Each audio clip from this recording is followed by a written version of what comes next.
কিছু কথা বলা ও শোনার তৌফিক দান করেছেন, সেজন্য মহান রবের শুকরিয়া আদায় করি। জবান খুলে প্রাণ খুলে কালিমাতুশ শুকর উচ্চারণ করি, আলহামদুলিল্লাহ।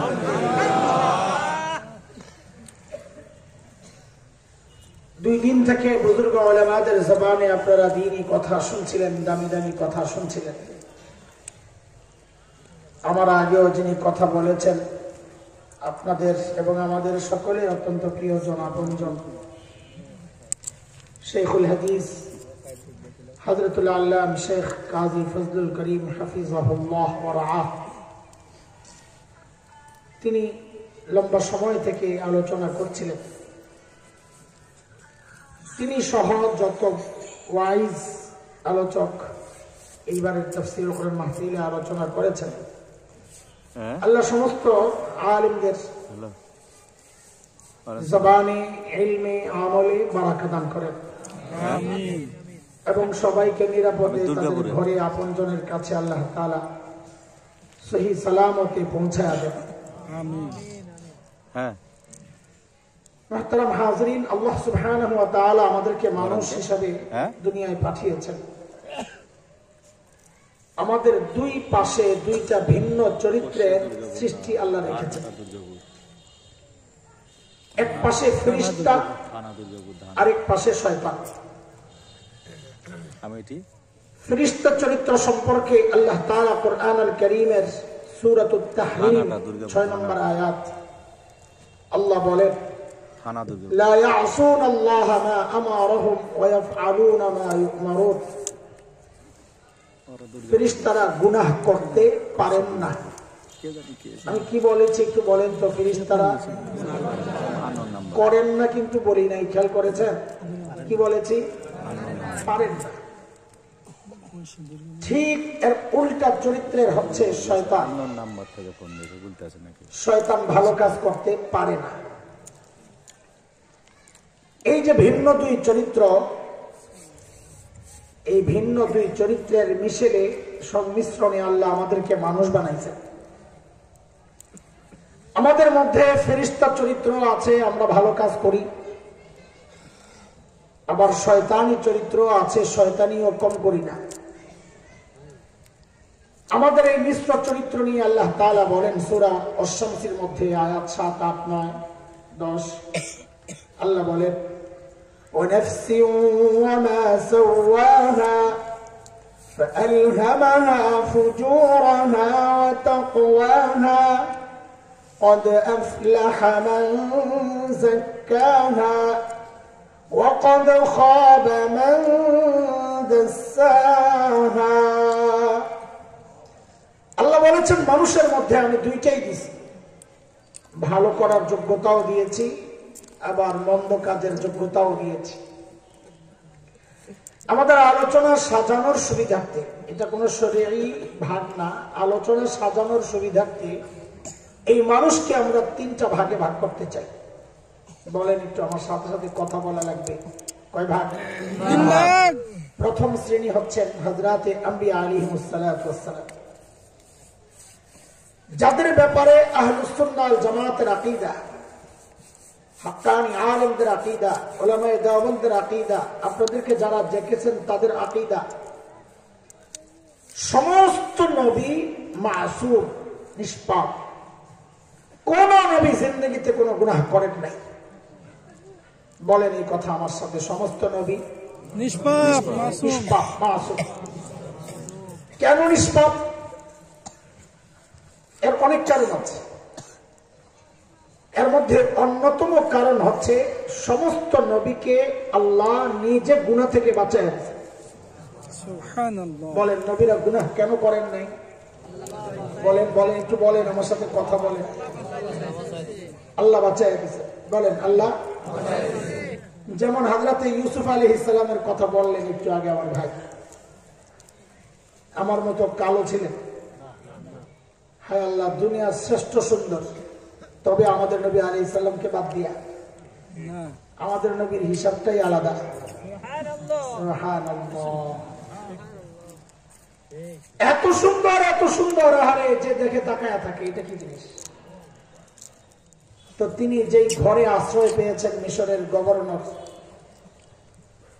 তার বিবিও পাগল হয়েছে জুলাইখা। সেই গল্প তো আপনারা জানেন, তাই না? আমি গল্প শোনানোর জন্য প্রসঙ্গটা আনিনি। জুলাইখা বান্দির মাধ্যমে হযরত ইউসুফকে খবর দিয়া অন্দরমহলে ঢুকেছে, একদম ভেতরে। কত অন্দরমহল? 7 দরজার ভিতরে। তাহলে এটা কত ভিতরে? একদম ঢুকায়া বান্দিরে বলা হয়েছে সবগুলো দরজা বন্ধ করে দাও।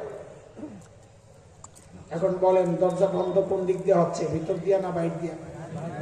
কারণ ভিতর দিয়ে বন্ধ করলে তার বান্দি বের হইতে পারবো না। সব দিয়ে বন্ধ করা যাবে না, একটা বন্ধ করলে তো সব শেষ। ইচ্ছা করি এই প্রসঙ্গগুলো আনতেছি ভিতরের চিপা চাপা, কারণ এগুলো পরে কাজে লাগাবো ইনশাল্লাহ। এবার শুধু বলে যান দরজা কোন দিক দিয়া লাগাইছে, ভিতর দিয়া না বাহির দিয়া? কয় দরজা? 7টা। এখন ঘরের ভেতরে হযরত ইউসুফ পড়ছেন মহা মুসিবতে। কেন? মুফাসসিররা 3টা কারণ লেখেন, মৌলিক কারণ। এক, চারদিক বন্ধ, বের হওয়ার কোনো স্কোপ রাখা হয় নাই, সুযোগ রাখা হয় নাই, সম্ভাবনাও নাই, বড় বিপদ। 2, মনিবের স্ত্রীর আহ্বান প্রত্যাখ্যান করাও এক বড় বিপদ। 3, হযরত ইউসুফ নিজেও তো টকবগে যুবক, এই অন্দরমহলে একজন সুন্দরী নারীর আহ্বানকে প্রত্যাখ্যান করাও কম কঠিন কাজ না। এই সমস্ত বিপদ যখন একসাথে, হযরত ইউসুফ কি করেছেন? প্রসঙ্গটা আল্লাহ আনছেন সূরা ইউসুফের 23, 24, 25, 26 এই কয় আয়াতে আল্লাহ পুরো প্রসঙ্গটা এনে আল্লাহ বলেন, وراودته التي هو في بيتها عن نفسه وغلقت الأبواب وقالت هيت لك قال معاذ الله।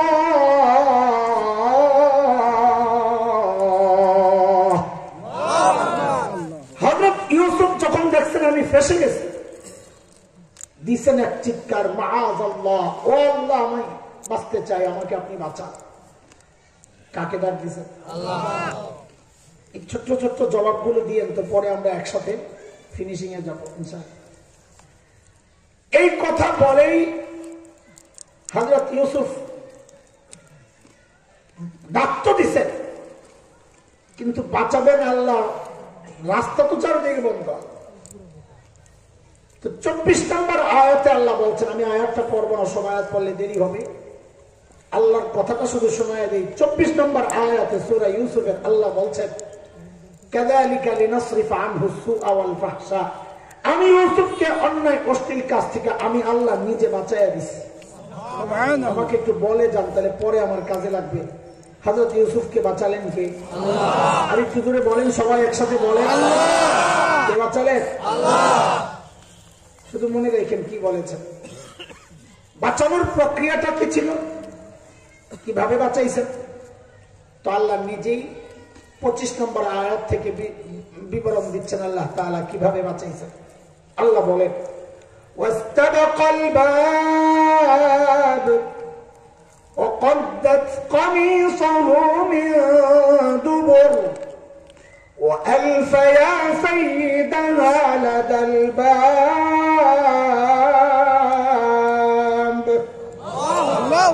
হযরত ইউসুফ দরজার দিকে ছুটছেন। কোন দিকে? একটু বলে যান পিছনের কথা, দরজা খোলা না বন্ধ? ভিতর দিয়া না বাইর দিয়া? বাহির দিয়া দরজা বন্ধ। দৌড় দিলে নাকি বাংলাদেশের বিভিন্ন অফিসে, বিভিন্ন হসপিটালে, বিভিন্ন মার্কেটে এখন দেখা যায় গেটের মধ্যে সেন্সর মেশিন লাগানো আছে, যে ঢুকবে সে কাছে গেলে আস্তে গেট খুলে যায়। দেখছেন না? দেখেন না? আবার চলে গেলে আস্তে বন্ধ হয়ে যায় না? তো ওইটা কি ওই সিস্টেমের দরজা নাকি যে আমি গেলে খুলে যাবে? তো হযরত ইউসুফ দৌড় দিয়েছে, উনি কি পাগল? নাউযুবিল্লাহ। কারণ হযরত ইউসুফের কলবে ভেতরে যে ঈমানটা, সেটা হচ্ছে নবীওয়ালা ঈমান। হযরত ইউসুফ চিন্তা করেছেন, আমি যে আল্লাহকে দেখেছি, ওই আল্লাহ আমাকে একা ছাড়তে পারেন না। ওই বিশ্বাসের ভরসা নিয়ে দিছেন দরজার দিকে দৌড়। জুলাইখাও পিছনে পিছনে ছুটছে। থাপা মারছে পিছন দিয়া, জামার পিছন দিয়া টান দিয়া ছিঁড়ে ফেলছে। বলেন আমাকে জামা ছিঁড়ছে কোন দিক দিয়া? এগুলো বলাই কান পরে কাজে লাগাবো। আবার বলেন ইনশাআল্লাহ পরেন জামা ছিঁড়ছে কোন দিক দিয়ে? যেই না দরজার সামনে গেছে খাট করে দরজা খুলে গেছে। শুধু বলে যান দরজা খুলছেন কে? এটা মনে রেখেন। 2 number, 3 number, 4 number, 5 number, 6 number যখনই দরজার সামনে যায়, আর ওই যে কুদরতের মেশিন ফিট করা, সাথে সাথে দরজা খুলে যায়। 7 নাম্বার দরজা যখন খুলেছে, ও আলফায়া সাইয়্যিদাহা লাদাল বাব, যায়া পড়ছে জুলাইখার স্বামী মিশরের গভর্নরের সামনে, একেবারে হাতে নাতে ধরা। আচ্ছা বলেন তো পিছনে কে সামনে কে? আপনাদেরকে মনোযোগ আকর্ষণের জন্য কথাটা জিজ্ঞেস করি, কারণ সামনের কথা বুঝেই তো আমার। সামনে কে পেছনে কে? সামনে হযরত ইউসুফ, পিছনে জুলাইখা। পড়ছে কার সামনে? গভর্নরের সামনে। আচ্ছা আপনি যদি দেখেন একজনের দৌড়ানি দিছে ধাওয়া, তখন আপনি কি বুঝবেন? অপরাধীকে যে সামনে দৌড়াইতেছে না পিছন দিয়ে যে ধরার চেষ্টা করতেছে? অপরাধী হইলে 2 নাম্বারই কিছু যদি উদ্দেশ্য থাকে, কেউ যদি কাউরে ধরতে যায় তো কি বুঝবেন? সামনের জন অপরাধী না পিছনের জন? পিছনের জন। জুলাইখার দৌড়ানি আর পিছন দেখেই তো মিশরের গভর্নর বুঝছে কাহিনী কি, কিছু কয় না। কিন্তু জুলাইখা স্বামীর সামনে পরেই জায়গায় পোল্টি মারছে। পোল্টি বুঝেন তো কি পোল্টি? আল্লাহ বলতেছেন, قالت ما جزاء من أراد بأهلك سوءا, এই আপনার স্ত্রীর সাথে অপকর্মের চেষ্টা যে করলো তার শাস্তি কি হওয়া উচিত? বাপরে বাপ, সোরের মার বড় গলা। দোষ করলো নিজে, চাপায় আরেকজনের কান্দে। এইটার নাম কি? হাসিনা স্টাইল। এই স্টাইলের নাম কি? হাসিনা স্টাইল। দোষ করবে নিজে, চাপাইবে। এই স্টাইলের নাম কি? যেরকম তাড়াতাড়ি হাসিনা স্টাইল। জুলাইখা এই জায়গায় হাসিনা স্টাইল ধরছে। কি বলে? আপনার স্ত্রীর সাথে অপকর্মের চেষ্টা যে করলো তার কি শাস্তি হওয়া উচিত? বাপডা লইছে কি দেখছেন? গভর্নর তো বুঝছে কাহিনী, তুমিও কয় নম্বর জানি, ইউসুফ কয় নম্বর তাও জানি। এখন নিজের স্ত্রীর মানিজ্যতের ব্যাপার তো জিজ্ঞেস করতেছে, ইউসুফ ঘটনা কি, কি করছো? হযরত ইউসুফ বলেন, কল হিয়া রাওয়াদাতনি আন নাফসি, আমি কিচ্ছু করি নাই, যা করছে ও করছে। আচ্ছা একটু আমাকে বলে যান একটা কথা, এগুলো সব বলাই আপনাদেরকে, কারণ একবারে ফিনিশিং দিব ওই জন্য। এখানে অভিযুক্ত লোকে, অভিযোগ কে করছে? বলেন কে? এটা শুধু মাথায় রেখে। ইউসুফ আলাইহিস সালাম যখন বললেন সব করছে এই মহিলা, আমি কিচ্ছু করি নাই, তখন গভর্নর বলে কি জানে? ইউসুফ তুমি যে করো নাই প্রমাণ দাও।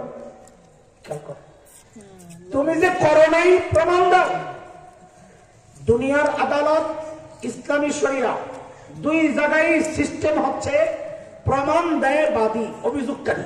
আল বাইয়িনাতু আলাল মুদ্দাই, প্রমাণ দেয় কে? বাদী। বলেন আপনারা জানেন না? প্রমাণ কে দেয়? অভিযোগকারী। বলেন কে? এখানে অভিযোগকারী কে? জুলাইখা। কাজী প্রমাণ কার দেওয়ার কথা? জুলাইখা। চাওয়া হচ্ছে কার কাছে? সিস্টেম মতো হয়েছে না উল্টা? উল্টা কেন হয়েছে? কারণ তখন জুলাইখারা ক্ষমতায় থাকলে আর নিয়ম মানা লাগে না, নিয়ম উল্টানোই হলো ক্ষমতার দাপটের ফসল। বলেন নিরপরাধ মানুষগুলো ফাঁসিতে ঝুলে আর অপরাধীরা মন্ত্রণালয় পায় কেন? এটা ক্ষমতার দাপট। এটা কি? আচ্ছা শুনতে থাকেন। হযরত ইউসুফ চিন্তা করছেন, ঘরের ভেতরে ছিলাম আমি আর এই মহিলা, একজন অভিযোগকারী আর একজন অভিযুক্ত ব্যক্তি, প্রমাণ আসবে থেকে চিন্তা করতেছেন, কিন্তু মনোবল হারান নাই যে আল্লাহকে আমি দেখেছি, ওই আল্লাহ আমাকে একা ছাড়তে পারেন না। এর মধ্যেই জুলাইখার এক ফুফাতো বোন আসছিল বেড়াইতে, তার ছোট্ট বাচ্চা ছেলে, দুধের, মানে একেবারেই দুধের কথা বলার বয়স হয় নাই। ওই বাচ্চা অন্দরমহল থেকে তার কান্নার আওয়াজ আসতেছে, ওয়া ওয়া ওয়া, যেন মেশিন ফিট করছে, কান্নার থামে না। হযরত ইউসুফের কানে আসছে, কলিজায় লাগছে, কে ঘটনা কি, পিচ্চির কান্না থামে না কেন? মনে হয় আল্লাহ ওর মধ্যেই আমার বাঁচার রাস্তা রাখছে। বলে প্রমাণ চান? প্রমাণ দিবে, ওই সাক্ষী দিবে ওই পিচ্চিটা। খেয়াল করেন, আপনার যদি আমি জিজ্ঞেস করি তুমি এই কাজ করছো, আপনি বলবেন না করি নাই, তা আমি যদি বলি প্রমাণ দাও, আপনি যদি কোন প্রমাণ দিব টিস্যু বক্স, তা আমি কি করবো? বেটা ফাইজলামি করছো আমার সাথে, থাপ হয় বাপ খুলে ফেলো, ইত্রামির জায়গা বাস্তা, এটা বলবো না? টিস্যু বক্স কথা কইতে পারে? তুই যে বললি এটা প্রমাণ দিবে, ফালতু কথা কাট। তো হযরত ইউসুফের বেলা তো তাই হওয়ার কথা।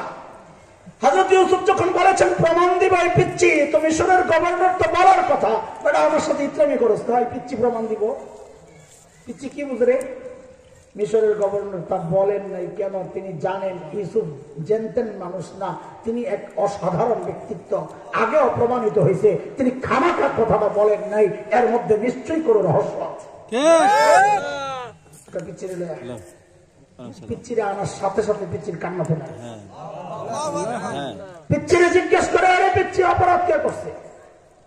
এখন পিচ্চি যদি সরাসরি বলতো যে অপরাধ করছে জুলাইখা, ইউসুফ নিরপরাধ, দরবারি শয়তানরা কইতো কি, মোল্লায় জাদু দিয়া পিচ্চির মুখ দিয়া কথা বাড়ি করছে, এখন নাটক করতেছে, রং মাইকা শুয়া ছিল, মরে নাই একটাও। আরে আপনার এই সমস্ত কথা বলার তো অভ্যাস আছে, দরবারি শয়তানদের এইরকম কথা বলার অভ্যাস আছে না, যে হুজুররা নাটক করে। ইউসুফ এখন নাটক করে, নাটক জাদু দিয়া কথা বাড়ি করছে, ভাবলো মোল্লায়। কিন্তু আল্লাহ তাআলা হযরত ইউসুফকে বাঁচানোর জন্য এই পিচ্চির মুখ দিয়ে কথা এমন ভাবে বের করছেন, একদম দলিল প্রমাণ সহ। আমরা বলি ছাই দিয়ে ধরছে, আর ছুটোছুটির কোনো রাস্তা নাই। পিচ্চি কি বলে জানেন? ইন কানা কামিসুহু কুদ্দা মিন ক্বাবল ফাসাদাকাত ওয়া হুয়া মিনাল কাযিবিন। আল্লাহু আকবার।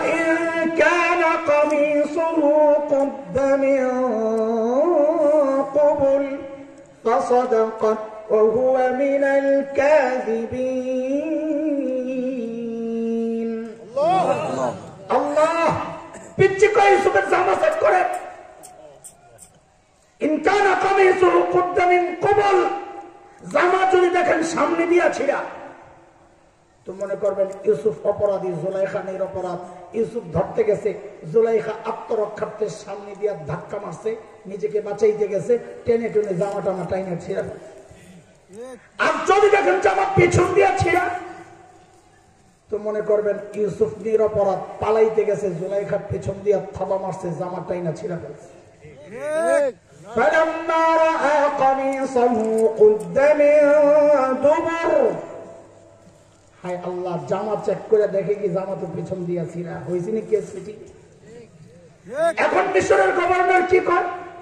ইন্নাহু মিন কাইদিকুন্না ইন্না কাইদাকুন্না আযীম।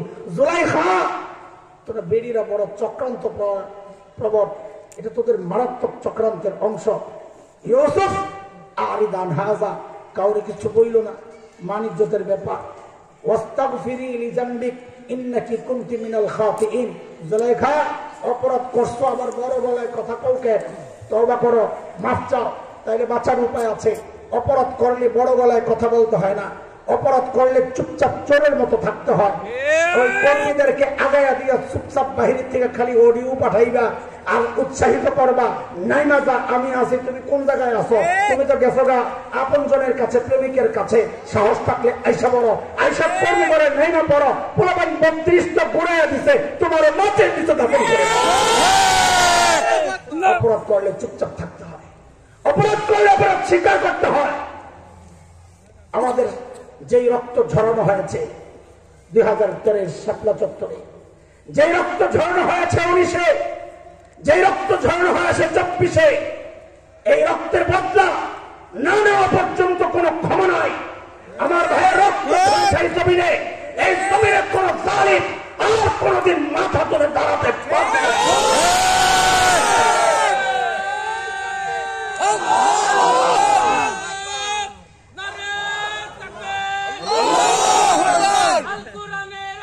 মুহতারাম ভাই, আচ্ছা ঠিক আছে, পরে করে আমার একটু শুরু করতে দাও না। এই যে লম্বা ঘটনা শোনাইছি, এই ঘটনা আপনাদেরকে বলা আমার উদ্দেশ্য না। আবার পিছনে যাব, একটু একটু করে জিজ্ঞেস করতে করতে পারবো, কারণ পড়া মুখস্থ করায় করে কিন্তু আগাইছি। বলেন তো হযরত ইউসুফকে বাঁচাইছেন কে? আল্লাহ। ওই দরজা ঠাক করে ভাঙছেন কে? আল্লাহ। ওই বাচ্চার মুখ দিয়ে কথা বের করছেন কে? আল্লাহ। ওই কথা প্রমাণ সহ বের করছেন কে? আল্লাহ। কেন এত কিছু করলেন? নিজের নবীকে অপবাদ এবং গুনাহ থেকে বাঁচানোর জন্য। ঠিক ঠিক। কেন বাঁচালেন? দ্বিতীয় প্রশ্ন, প্রসঙ্গক্রমে এই কথাটা একটু লম্বা করতেছি, আমার আলোচনার বিষয় না, এখনো বিষয় ঠিক করি না, আরো অনেক দূরে রয়ে গেছে আলোচনার বিষয়, আসতেছি ইনশাআল্লাহ।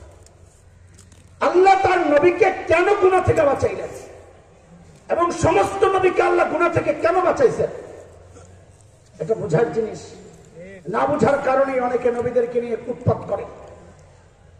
সূরা হজ 17 নম্বর পারার যে দ্বিতীয় সূরা, 17 নম্বর পারার একদম শেষ পৃষ্ঠা এবং সূরার হজেরও শেষ পৃষ্ঠা 75 নম্বর আয়াত, আল্লাহ বলেন, আল্লাহু ইয়াসতাফি মিনাল মালাইকাতি রাসূলান ওয়া মিনান নাস।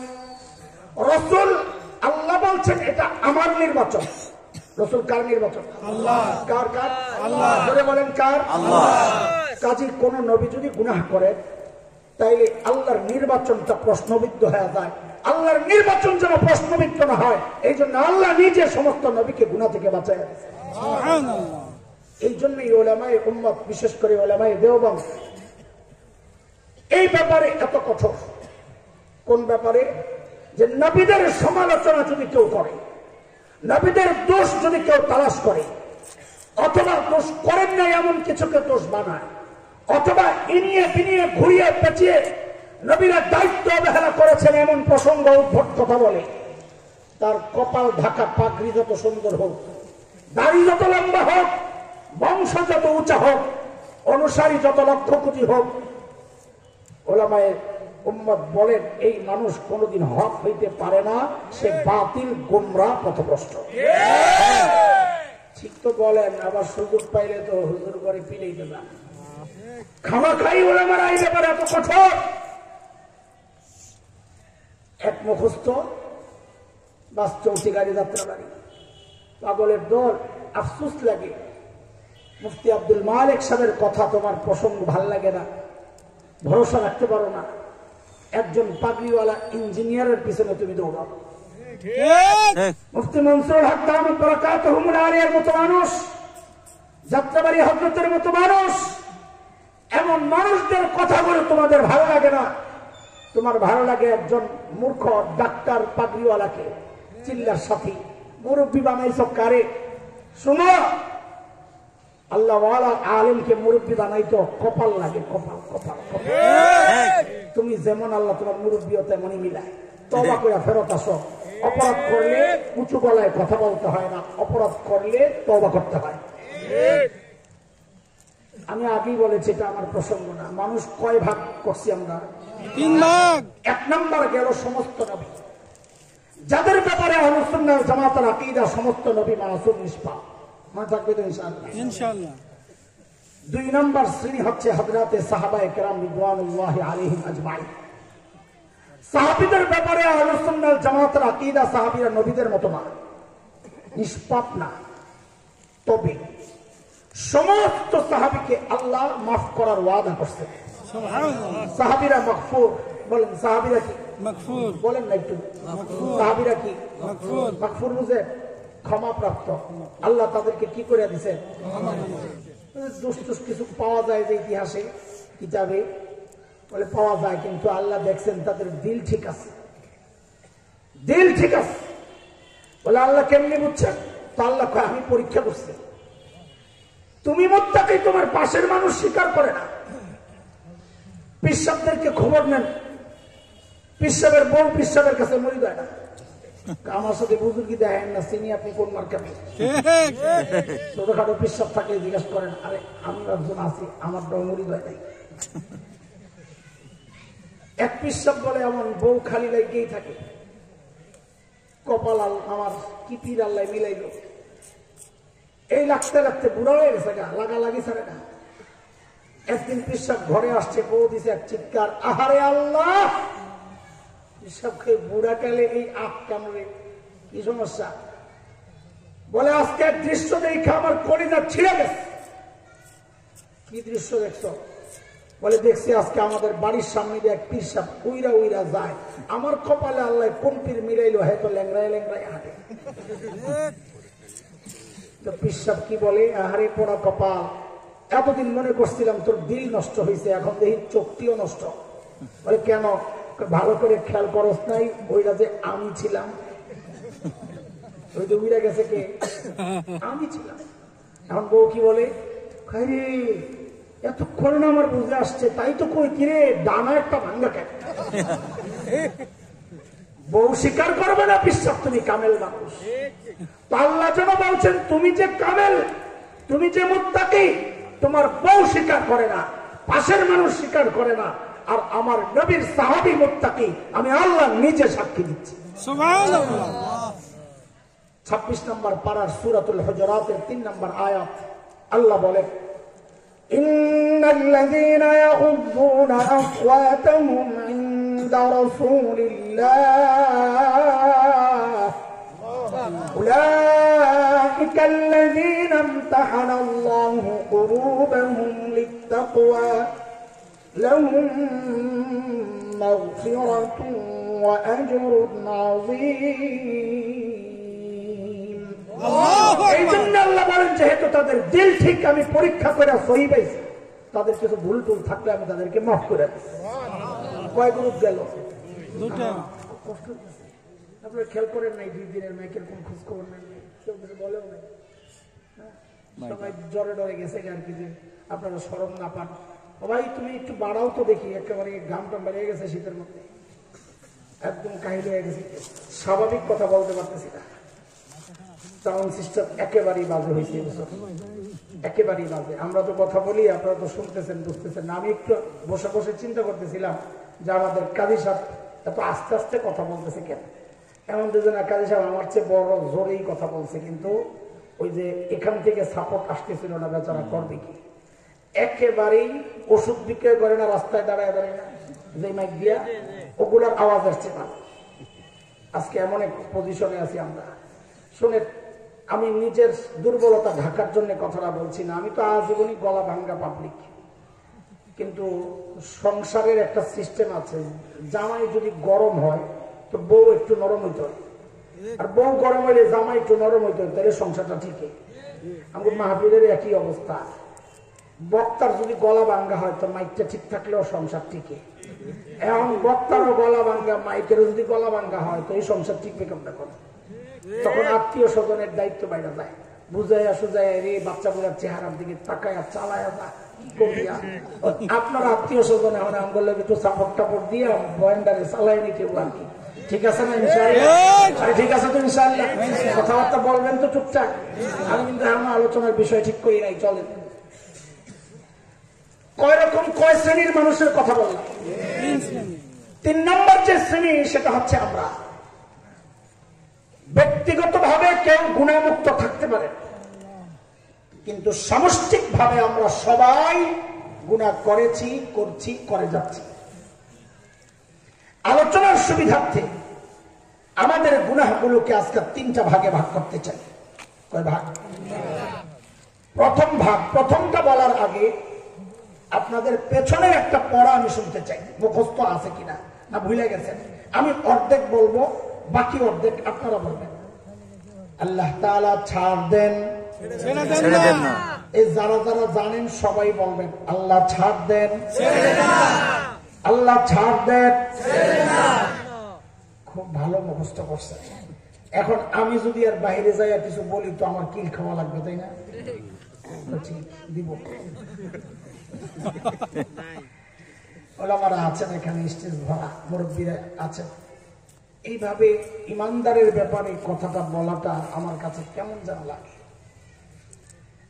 এটা কাটছি না, ক্রস দিচ্ছে এই কথা, তবে আরো কিছু অপশন রাখা দরকার। হ্যাঁ, এটা কাফেরের ব্যাপারে চোখ বন্ধ করে বলা যায়, কারণ আল্লাহ নিজেই বলেছেন সূরা তারিকের শেষ ফামাহিলিল কাফিরিনা আমহিলহুম রুওয়াইদা, নবী কাফিরদেরকে আমি ছাড় দিছি, আপনি একটু দেন, তবে ছাড়বো না। আল্লাহু মুহীতুম বিল কাফিরিন, ছাড়বো না। ইমানদারদের ব্যাপারে আজকে একটা নতুন পড়া মুখস্থ করেন আপনারা। বলেন আমার সাথে, আমার আল্লাহ, বলেন আমার আল্লাহ ছাড়ো দেন, ছেড়েও দেন। বলেন আমার আল্লাহ ছাড়ো দেন, ছেড়েও দেন। আরে আমার কথা না, কোরআন বলেছে, আল্লাহ বলেন ওয়ায়াফু আন কাসীর, আমি বহুজনের বহু গুনাহ এমনি মাফ করে দিই। আচ্ছা একটু দিল থেকে বলেন তো, নতুন পড়া যেটা মুখস্থ করছেন, ঠকছেন না জিতছেন? জিতছেন না। কারণ যদি ওইটার উপরে কোপ দিয়া বসে থাকেন যে আল্লাহ ছাড় দেন, ছেড়ে দেন না, তো আমাদের বাঁচার উপায় কি রে ভাই?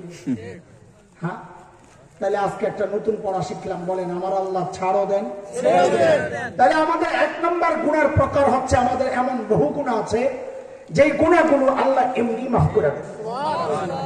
গুনার দ্বিতীয় প্রকার, আমাদের বহু গুনাহ এমন আছে যে আমাদের নেক আমলের দ্বারা আল্লাহ মিটায় দেন। কার কথা? আল্লাহ বলেন ইন্নাল হাসানাত ইউযহিবুনাস সাইয়্যাত,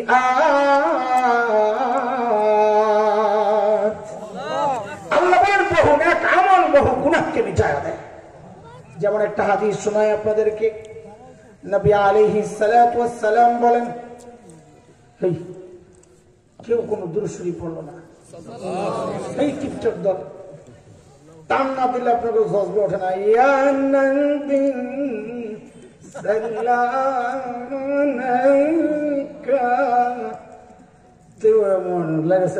এবারে না বিশেষ দূরত ভালো করে বলেন সাল্লাল্লাহু আলাইহি ওয়াসাল্লাম।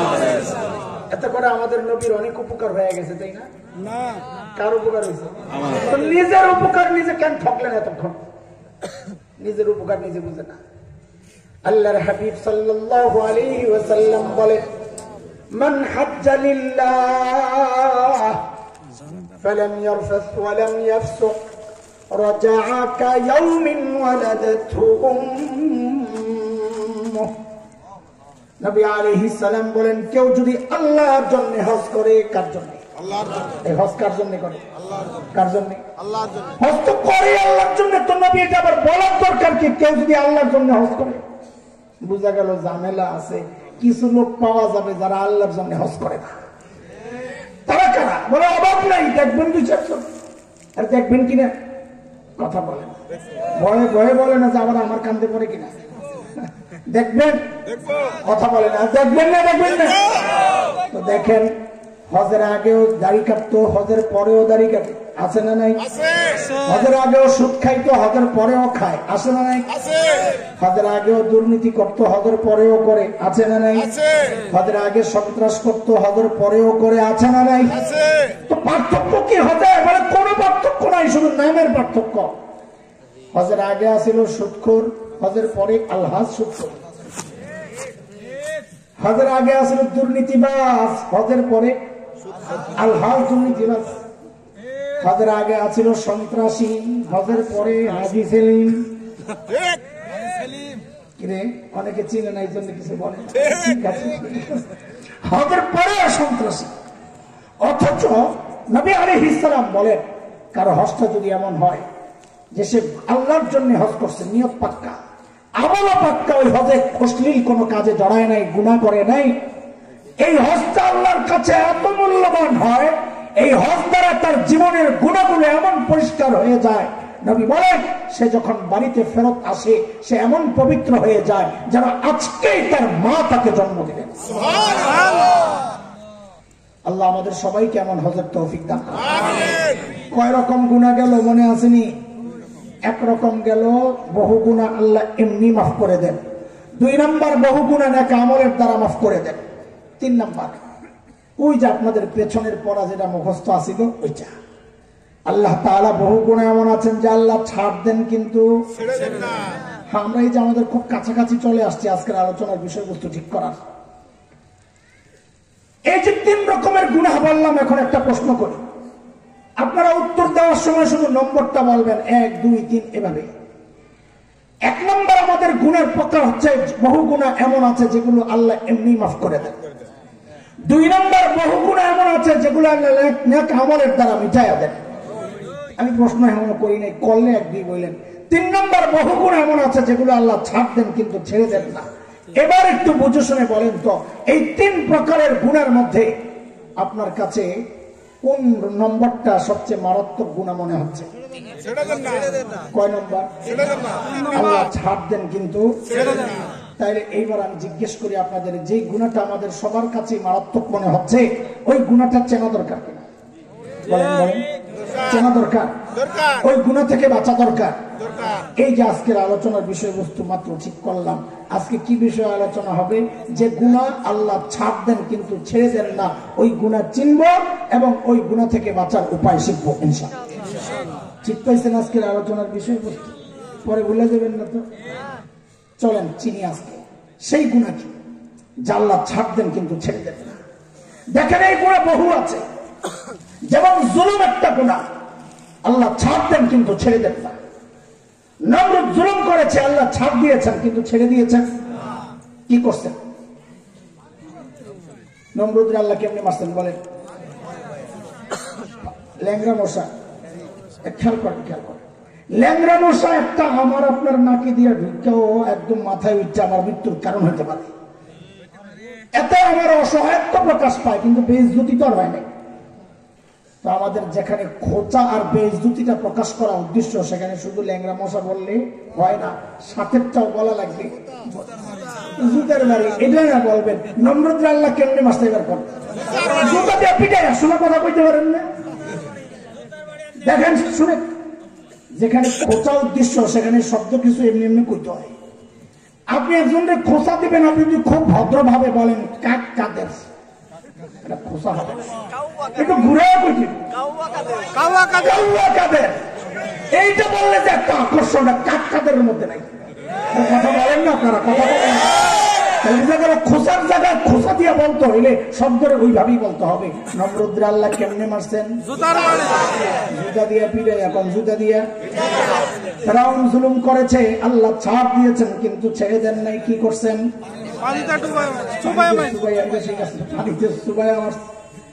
ফেরাউন তো গেছে বেডাডা, কিন্তু লেডি ফেরাউন একটা ছিল 16 বছর। ওইটা জুলুম করছে, আল্লাহ ছাড় দিয়েছেন ছেড়ে দেন নাই। কি করছে? পালাইছে কই? ইন্ডিয়া কই? না জামার বাড়ি বলে জামার বাড়ি কাছে রংপুর। স্বামীর বাড়ি আর জামাই বাড়ি পার্থক্য বেশি থেকে বেশি বলতে পারো, অপবাদ দেওয়ার দরকার কি? প্রেমিকের বাড়ি বলতে পারো, আমি বলবো না এটা বলতে। আমি শিখাই দিই, বলবা আপন জনের বাড়িতে গেছে। কোথায়? কোথায়? কারণ গত 16 বছর এই বয়ান আমাদেরকে গেলানোর চেষ্টা হয়েছে, ভারত আমাদের আপন জন। কেন আপন জন?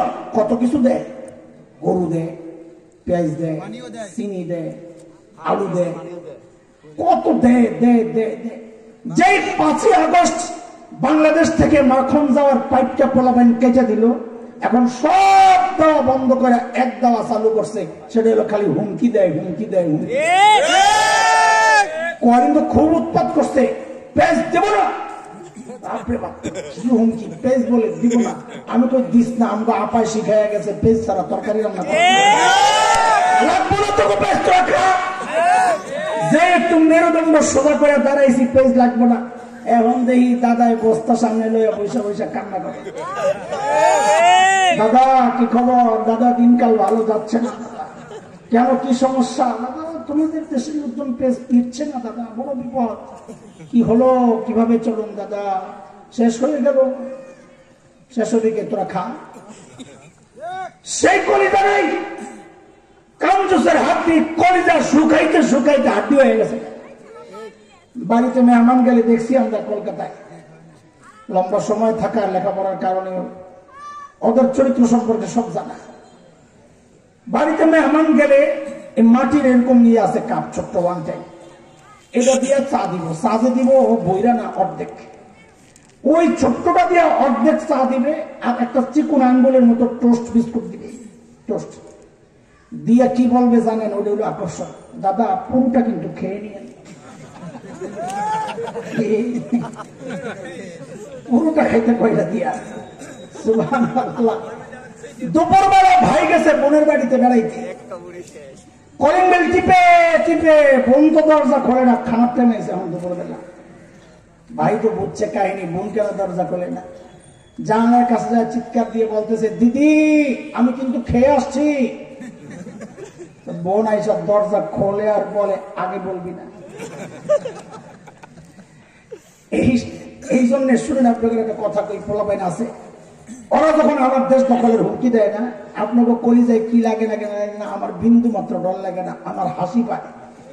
কারবার দেখলে যাদের মনোবল এইরকম, যাদের চিন্তা চেতনা এত নিচু, রুচি এত নিচু, কত নিচু রুচি, কত নিচু। এই জন্য বলি, কথা তো আপনারা হাইসা উড়াই দেন, এটাই বাস্তবতা। বলি আমার দেশ দখল করার আগে নিজেদের হাঁটার জায়গা ঠিক করে আছে। এখন রাস্তাঘাটে যারা মল ত্যাগ করে, আমরা যখন দেওবন্দ যাচ্ছিলাম, ট্রেনে উঠছি, লম্বা সফর, দিন যায় রাত আসে, রাত যায় দিন আসে, হায় ফুরায় না টাইম। তো সকাল হইলেই ট্রেনের জানালার কাছে যাইতাম, নতুন এলাকা কেমন দেখার জন্য। মাঝে মাঝে তো শর্মে বিব্রত হয়ে আমরা ফিরে নিতাম, এই কি কারবার। কেন রেল লাইনে লাইন ধইরা জুয়ান বুড়া নারী পুরুষ গুড়া গাড়া জাস, মানে ফ্যামিলি প্যাকেজ। কি ফ্যামিলি প্যাকেজ? চিকন বোতল একটা নিয়ে চুপচাপ বসে বসে, মহিলারা ইজ্জত রক্ষার জন্য সামনে দিয়া ঢাকছে, কিন্তু পিছন দিয়া খাটে, কাম সারতেছে। ওরা বলে আমার দেশ দখল করবে, আমি বলি ভেসকি মুসকি না দিয়া সাহস করে ঢুকে যা, খেলবো, খেলা হবে ইনশাআল্লাহ। ছোটবেলা থেকে যে জিহাদি চেতনা লালন করছি, তোরা না ঢুকলে সেটা প্রয়োগ আর বাস্তবায়নের সুযোগ তো পাচ্ছি না। আমার দেশকে দখল করবি, আমরা মুসলমান স্বপ্ন দেখি অন্য কিছু, ভিন্ন কিছু। আলহামদুলিল্লাহ আমাদের স্বপ্ন বাস্তবায়ন শুরু হয়ে গেছে। সিরিয়ায় কালিমার পতাকা উঠে গেছে, কালিমার পতাকা উঠে গেছে। আমার দেশকে দখল করবি, আমরা তো স্বপ্ন দেখি ইনশাআল্লাহ খুব শিগগির দিল্লির লালকেল্লায় আমার কালিমার পতাকা পতাকা করবে ইনশাআল্লাহ।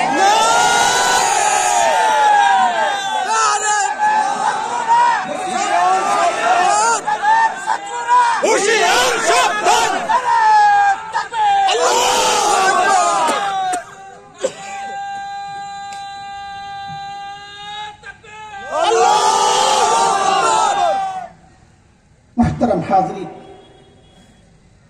আজকে এই জুলুম নিয়ে আলোচনা আমার উদ্দেশ্য না। আমি আরেকটা গুনাহ নিয়ে আলোচনা করতে চাই, যা আল্লাহ নিজে বলেছেন এই জাতীয় গুনাহ আমি ছাড় দিলেও ছেড়ে দিব না। সেটা কোনটা? শুরুতে সূরা বাকারার যে আয়াত আমি পড়েছি ওখানে আছে, আল্লাহ বলেন, বালা মান কাসাবা সাইয়্যাতান ওয়া আহাতাত বিহি খাতিআতুহু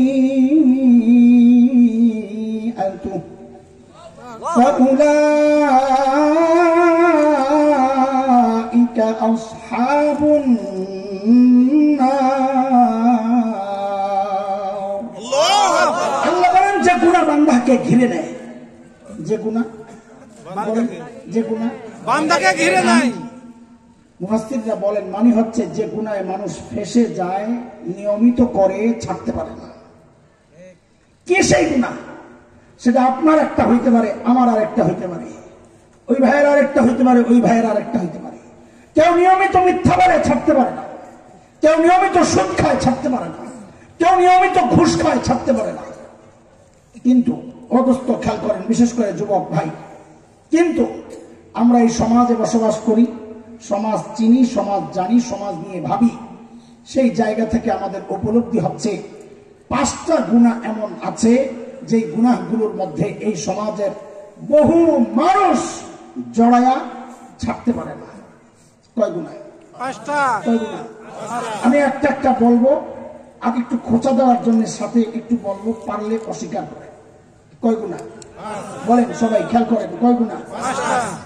2টা গুনাহ এমন যে গুনায় পুরুষ জড়িত, নারীও জড়িত, বুড়াও জড়িত, জোয়ানও জড়িত, আমার মতো কোন কোন এমন আলেমও জড়িত, আপনাদের মতো সাধারণ মানুষও জড়িত, কোন কোন মুহাদ্দিস মুফতিও জড়িত, কোন কোন পীরও জড়িত, আবার আপনাদের মতো কোন কোন মুরিদও জড়িত।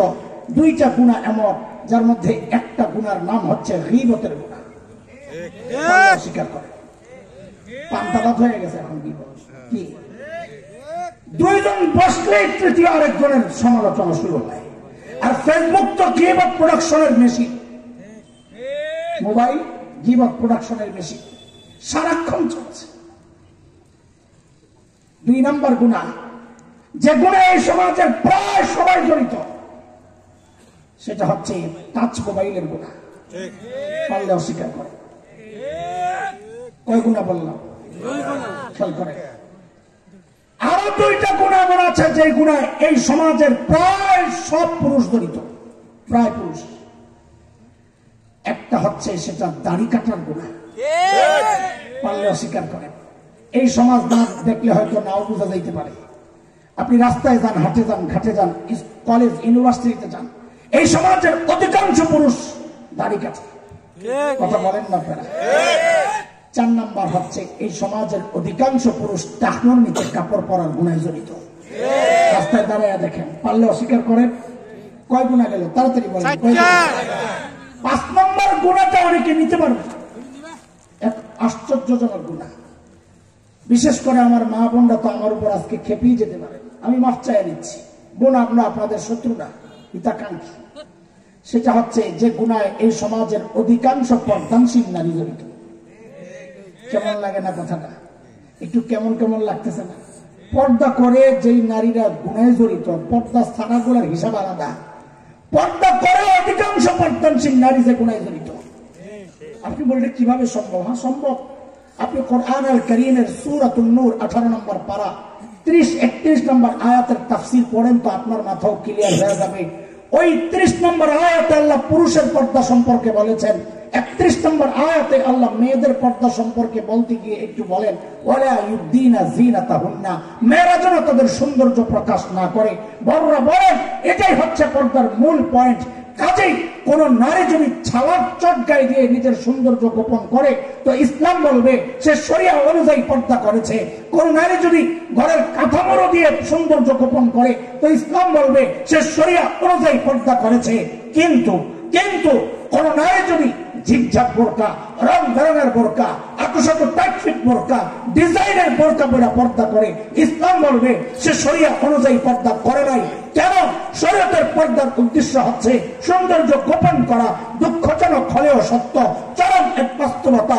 আজকালকার অধিকাংশ বোরকা দিয়া সৌন্দর্য গোপন হয় না, বরং সৌন্দর্য প্রকাশ পায়, সৌন্দর্য ওপেন হয়। কথা বলেন? কথা ঠিক?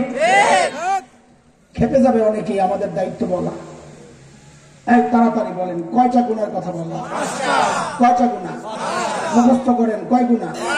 1 নম্বর গুনাহ, 2 টাচ মোবাইল, 3 দাড়ি কাটা, 4 নিচে কাপড়, 5 ফ্যাশনের বোরকা।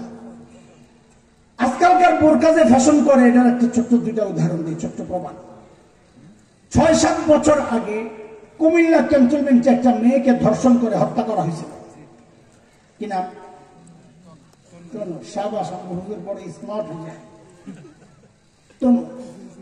আমার বোনটা চলে গেছে মজলুমা। আমি তার খারাপ দিকগুলো আলোচনা করে তাকে খাটো করতে চাই না। আল্লাহ আমার বোনটাকে জান্নাতবাসী হিসাবে কবুল করে। তনু ছিল হিজাবি। কি হিজাবি বুঝেন? ওরা বলে ওর না, আমি বলি তেনা। চিকুন তেনা একটা মাথার এই চুলগুলারে বাঁধাকপির মতো উপরে সুন্দর করে বাঁধা, ওই তেনাটারে দিয়া সুন্দর করে মুখটারে খুইলা একদম সুন্দর করে পেঁচায় সিফটিভিন মাইর। এখন ভাবনি রাবে বসিয়া কি এখন? এটা হলো হিজাবি। তনু ছিল হিজাবি। তনুকে যখন ধর্ষণ করে হত্যা করা হয় তখন কুলাঙ্গার ইসলাম বিদ্বেষী লেখিকা তসলিমা নাসরিন তার ফেসবুকে একটা লেখা দিয়েছিল, কি যে মোল্লারা এখন কি বলবে? মোল্লারা না বলে হিজাব নারীর ইজ্জত আবরু সম্ভ্রম রক্ষা করে, হিজাব নারীকে ধর্ষক ইফটিজিং থেকে বাঁচায়। কই তনুর হিজাব তো তনুকে বাঁচাইতে পারে নাই। 6-7 বছর আগের কথা। আমিও তখন একটু ফেসবুক চালাই। তো আমি যাই তার একটা ইনবক্স, যারা চালায় হেরা জানে, বুড়া করে ব্যাখ্যা দিতে গেলে আরো পেঁচে দেবো, কোনটা মনে করে সে আল্লাহ জানি। এক জায়গায় একটা লেখা লেখলে ও দেখে আর কেউ দেখে না। তো আমি যাই ওখানে লিখছি, ম্যাডাম তনু হিজাবই ছিল, কথা ঠিক। হিজাব তনুকে বাঁচাই নাই কেন? কারণ তোর হিজাবটা এটা ইসলামের হিজাব ছিল না, এটা ছিল তসলিমা মার্কা হিজাব। ওরা লেখার সাথে সাথে আমার ব্লক করে দিচ্ছে। বুঝছেই মোল্লা বড় খতরনাক। কি বুঝলেন? কি বুঝলেন? আজকালকার হিজাব দিয়া পর্দা হয় না, আজকালকার হিজাব দিয়া ফ্যাশন হয়। একটা চূড়ান্ত প্রমাণ আপনাদেরকে আমি দেই। আমি যেখানে থাকি ঢাকার 11 রোড সায়েন্স ল্যাব, আমার পাশে একটা এলাকা আছে কাটাবন্যা। কেউ নাম শুনে থাকলে বলেন। শাহবাগের নাম শুনছেন? পিজি হাসপাতাল এর খুব কাছাকাছি আমার বাসা, আর শাহবাগের মাঝখানে হচ্ছে কাটাবন। একটা সুন্দর মসজিদ আছে, ওই আর নিচে মসজিদেরই কিছু দোকানপাট আছে, সেখানে বিভিন্ন জন ব্যবসা করে বিভিন্ন রকমের। এর মধ্যে একটা দোকান আছে বোরকার দোকান। কিসের বোরকার দোকানের নাম শুনবে? আমি যা দাবি করছি ওইটাই। বোরকার দোকানের নাম হচ্ছে ফ্যাশন হাউস। কি বুঝলেন?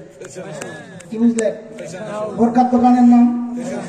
আমি দোকানদারকে ধন্যবাদ জানাই, ওর মুনাফিকি করে নাই, ওর জায়গায় অবস্থান ঠিক আছে। কেন? সাইনবোর্ডই লাগাইয়া দিছে, 2 নম্বরই করে নাই। এই আমার কাছে যেই বোরকা পাওয়া যায় এটা ইসলামের বোরকা না, এটা ফ্যাশনের বোরকা। লাগলে আসো, না লাগলে কেটে পড়ো। অত ঠিকই আছে। খেয়াল করেন। আবারও জিজ্ঞেস করি, গুনাহ কয়টা? কথা বলেন, গুনাহ কয়টা?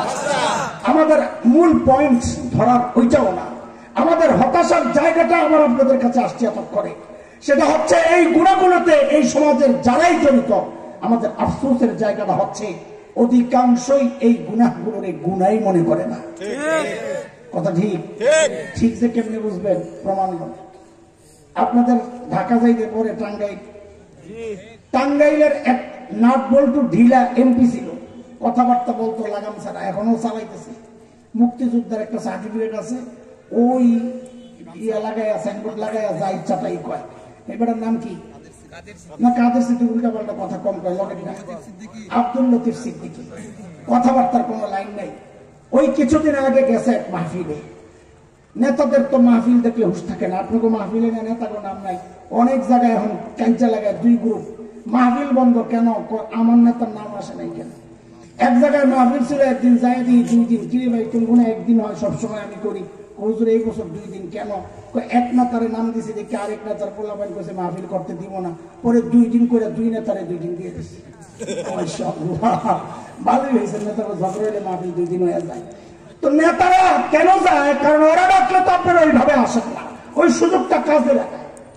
মাঝে মাঝে আমি খুব অবাক হই, কেন যে বয়ান দিতেছে নেতায়, মানুষ তো উঠাউঠি করে জায়গা, অবয়ান ছাড়ে না। কি রে ভাই, শরম লাগে না? মানুষ তোমার কথা শোনে না। পরে বুঝছি যে না, শরম লাগে না। কারণ কি? অচিন্তা করে যাওয়ার পরও যেই কয়জন থাকে, আমি ডাকলে তো তাও আসে না, তো আমার লস কি? চালাইয়া যাই, সব বন্ধ করে চালাইতে থাকে। তো ওই দিন দেখি আব্দুল লতিফ সিদ্দিকী এক মাহফিলে বৈশা কি বলতেছে, আপনারা হুজুররা যে দোয়া করেন না, আমি কিন্তু আমিন বলি না। আমি কি ঘটনা কি? আমিন কেন কয় না? হুজুরের চেহারা পছন্দ হয় না, না ভক্তি শ্রদ্ধা হয় না, কি কারণ কি? শুনতেছি ও কি বলে, অজা বলছে, আমার কলিজা ঠান্ডা হয়ে গেছে। কেন জানেন? কারণ আমি তো দলিল তালাশ করি, হয় কোরআনে নয় হাদিসে নয় বাহিরে, আপনাকে বোঝানোর লেগে। এই যে এতদিন কথা একটা বলতাম যে মানুষ গুনাহ করে কিন্তু গুনারে গুনাহ মনে করে না, এর একটা পারফেক্ট দলিল খুঁজতেছিলাম, পাওয়া গেছি। ও কেন আমিন বলে না? নিজে বলতেছে কি, আপনারা তো বাচ্চাদেরকে শেখান গুনাহ করলে আল্লাহর কাছে মাফ চাইতে, তা আমি আমিন কেন বলবো? কারণ আমার জিন্দেগিতে আমি কোনো পাপ করি নাই।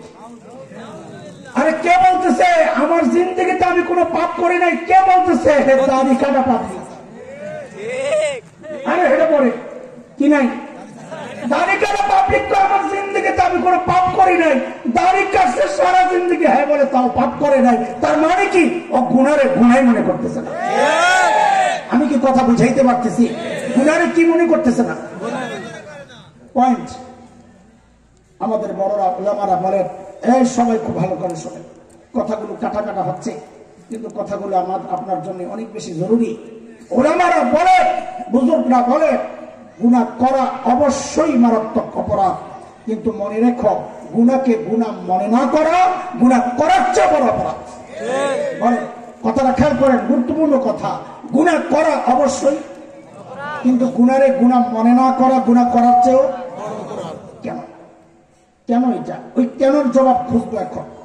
চলে খালি মনে রেখেন, কোত্থেকে আপনাদেরকে নিয়ে গেছি, আবার ওখানে নিয়ে আসবো ইনশাআল্লাহ।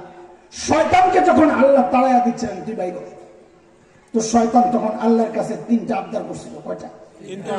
এটা বুঝার আগে একটা ছোট্ট গল্প শুনালাম, যেটা বোঝা হবে সহজে। 3-4 বছর আগের গল্প। আমি ছিলাম মদিনায়, হজের সফর ছিল। তো আমরা মদিনায় গেলে মদিনা ইউনিভার্সিটির বাংলাদেশি ছেলেপেলেরা ওরা আমাদের সাথে দেখা সাক্ষাৎ করতে আসে। তো একদিন আইসা কয়েকটা ছেলে আইসা বলে, শায়েখ আজকে একটা অবাক করার ঘটনা হয়েছে। ওরা হাসতেছে, কি যে বলো? তো বলে আজকে মদিনার পুলিশ থেকে বাংলাদেশের হজ মিশন মানে হজের যে অফিস, ওখানে ফোন আসছে যে আপনাদের এক হাজি সাহেব ধরা পড়ছে, ওরে নিয়ে যান। অপরাধ ভিক্ষা করে। অপরাধ কি? হাজি সাহেব ভিক্ষা করা নিশা। ওই ছাত্রদেরকে পাঠাইছে ওরে ছুটাই নিয়ে আয়। কোস্তাদ ওখানে যাইয়া দেখি আল্লাহর বান্দাদের বসে দিয়েছে, 2 হাত নাই। ওনার মধ্যে কোনো অনুশোচনা লজ্জা বোধ যে একটা অপরাধ করছে কোনো ভাবটাপ নাই, মনে কোনো অপরাধই করে নাই। তো ভাবলাম যে যা জিজ্ঞাসা করার পরে করবো, আগে ছুটাই নিয়ে গাড়িতে উঠাইছি। জিজ্ঞেস করলাম, ভাই হাত কাটা কেন? কবল ছিলাম ডাকাত। ওস্তাদ ও যে বলতেছে এমন ভাবে মনে হয় যেন ডাকাতি কোনো অপরাধ না, একটা সম্মানজনক পেশা। তো বলে একদিন ধরা খাইয়া গণপিটুনি খাইয়া হাত 2টা হারাইছি। তো আল্লাহ তো রাজ্জাক, আল্লাহকে আমার না খাওয়াইয়া রাখবো নাকি? আল্লাহ একটা ব্যবস্থা করছেন। কি ব্যবস্থা? বলে হজের সিজন আইলে কিছু টাকা পয়সা ঢুকাইয়া হজে আয়া করি, আয়া মক্কা মদিনা মিনা মুজদালিফা আরাফায় ভিক্ষা করি। আলহামদুলিল্লাহ, আল্লাহ শুকর, আল্লাহর ফজল করম, আল্লাহ এত বরকত দেন, যা খরচ করি উজ্জ্বল সারা বছর চলতে পারি। সুবহানাল্লাহ। বলে হুজুর ওর বলার ঢং দেখে আমরা হাসতে হাসতে শেষ। কোনো অপরাধ করে নাই, কোনো অনুশোচনা অপরাধ বোধ কিচ্ছু নাই।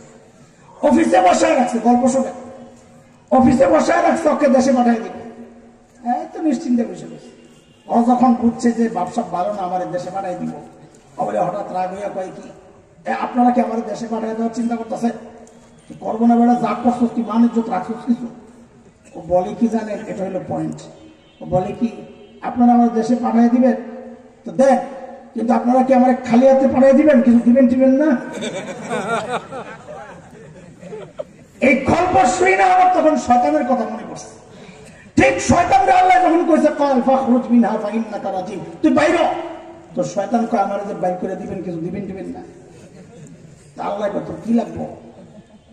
তো শয়তান 3টা জিনিস চাইছে। কয়টা? 3টা। 1 নাম্বার, রব্বি আনজিরনি ইলা ইয়াউমি ইউবাসুন।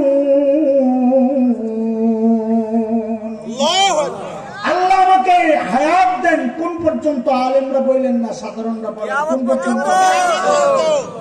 কোন পর্যন্ত? কিয়ামত পর্যন্ত, তাই না? আচ্ছা, আমি আবার আয়াত পড়ি, এবার আলেমরা বললেন রব্বি আনজিরনি ইলা ইয়াউমি ইউবাসুন। এবার আপনারা বলেন কোন পর্যন্ত? একজন খালি বলে, বাকিরা চুপ করে রয়েছে, কোনটা বইলা কোন বিপদে বই থাকছে। পুনরুত্থান দিবস পর্যন্ত। কিন্তু কিয়ামত দিবস আর পুনরুত্থান দিবস এই পার্থক্য শয়তান কেন করত? কেন বলল না যে কিয়ামত পর্যন্ত দেন? কারণ ওর বাটপারে আমি আপনি ধরতে পারি নাই, তো মহাবাটপার, ওরে বাটপার, একটা মহাবাটপারি করছেন। আরে আমিও তো ধরতে পারি নাই 5 বছর আগে। হঠাৎ মাহমুদ হাসান গঙ্গুহি রহমতুল্লাহ আলাইহি, মুফতি মাহমুদ হাসান গঙ্গুহি হযরতের এক কিতাব পড়তে যায়, এই তথ্য পাই আমি তো লাফায় উঠলাম, আরে আল্লাহ, এই বাটপারি এতদিন ধরতে পারলাম না। শয়তান কিয়ামত পর্যন্ত সময় চায় নাই, চাইছে পুনরুত্থান দিবস পর্যন্ত। পার্থক্য কি?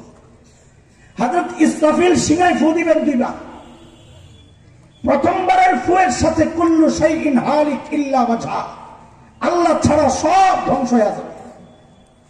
আল্লাহ হযরত ইসরাফিলকে উঠাইয়া আবার দ্বিতীয়বার সিংহায় ফু দিতে বলবেন, তখন সবাই আবার জীবিত হবে। এটাকে বলে পুনরুত্থান দিবস। ওই পুনরুত্থান দিবসের পর আল্লাহ মৃত্যু নামক যে বিধানটা, এটাকে একটা জন্তু বানাইয়া এটাকে জবেহ করে মৃত্যু আজীবনের জন্য শেষ। এরপর আর কেউ মারা যাবে না। জান্নাতে যে যাবে চিরকাল জান্নাতে, কাফের হইয়া জাহান্নামে গেলে চিরকাল জাহান্নামে। আর মরবে না, লা ইয়ামুতু ফিহা ওয়া লা ইয়াহইয়া, মরবে না, মরার কাম শেষ। শয়তানকে আল্লাহ আমার ওই পর্যন্ত হায়াত দেন, কারণ তো জানে যদি কোন রকম ওই পর্যন্ত লাস্টিং করতে পারি তো মরার কাম তো শেষ, আমার আর মরণ লাগবো না। এই বাটপারি আমরা ধরতে পারি নাই, আল্লাহ ধরতে পারি নাই। আল্লাহ পারছে? আল্লাহ কি বলেন? ইন্নাকা মিনাল মুনজারিন, তোরে দিলাম সুযোগ, তবে টাইম তুই যেটা চাইছস ওই জানা ইলা ইয়াউমিন ওয়াক্তিন মালুম, টাইম কিন্তু নির্দিষ্ট নাই, কিয়ামত পর্যন্ত। ফু দিবে প্রথম ফুয়ের লগে তুই মরে যাবি। শয়তানকে ধরা খেয়ে গেলাম। আচ্ছা, তো আরেকটা দেখ, বলে কি আর কি চাস? বলে আদম তো অনেক সন্তান দিবে, তো আমি যে দুনিয়ায় যাই ওই সন্তানকে ডাক দিয়ে বলবো আর খেলা হবে, তো আমার কর্মী লাগবে না? আরে চাস কি দেখো, আমারও সন্তান দেন। পোলাবেন কথা বললো আমার সাথে, শয়তানের বাচ্চা লাগবে চাইলো কার কাছে? সবাই জোরে উচ্চারণ একসাথে, শয়তানের বাচ্চা লাগবে চাইলো কার কাছে? আরো জোরে, কার কাছে? কার কাছে? তুমি শয়তানের চেয়ে খারাপ, তোমার বাচ্চা লাগলে তুমি যাও খাজার কাছে, মাজারে আর কবরওয়ালার কাছে, তুমি শয়তানের চেয়ে খারাপ। কথা বলেন ঠিক কিনা? এই জন্য মাঝে মধ্যে যে আমরা বলি এটা শয়তানের বড়টা, বলাবেন হাসে, শয়তানের বড়টা আবার কেমনে হয়? আমি বলি লিস্ট কর, একটা জমা দিলাম, মাঝে মাঝে এমন পাইলে আবার জমা দিব। 1 নম্বর যেটা শয়তানের বড়টা কোনটা? যেটা বাচ্চা চায় খাজার কাছে, আর শয়তান বাচ্চা চাইছে কার কাছে?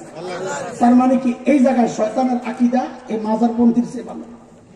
কথা বলেন না, আরে কথা বুঝেন নাই কিছু?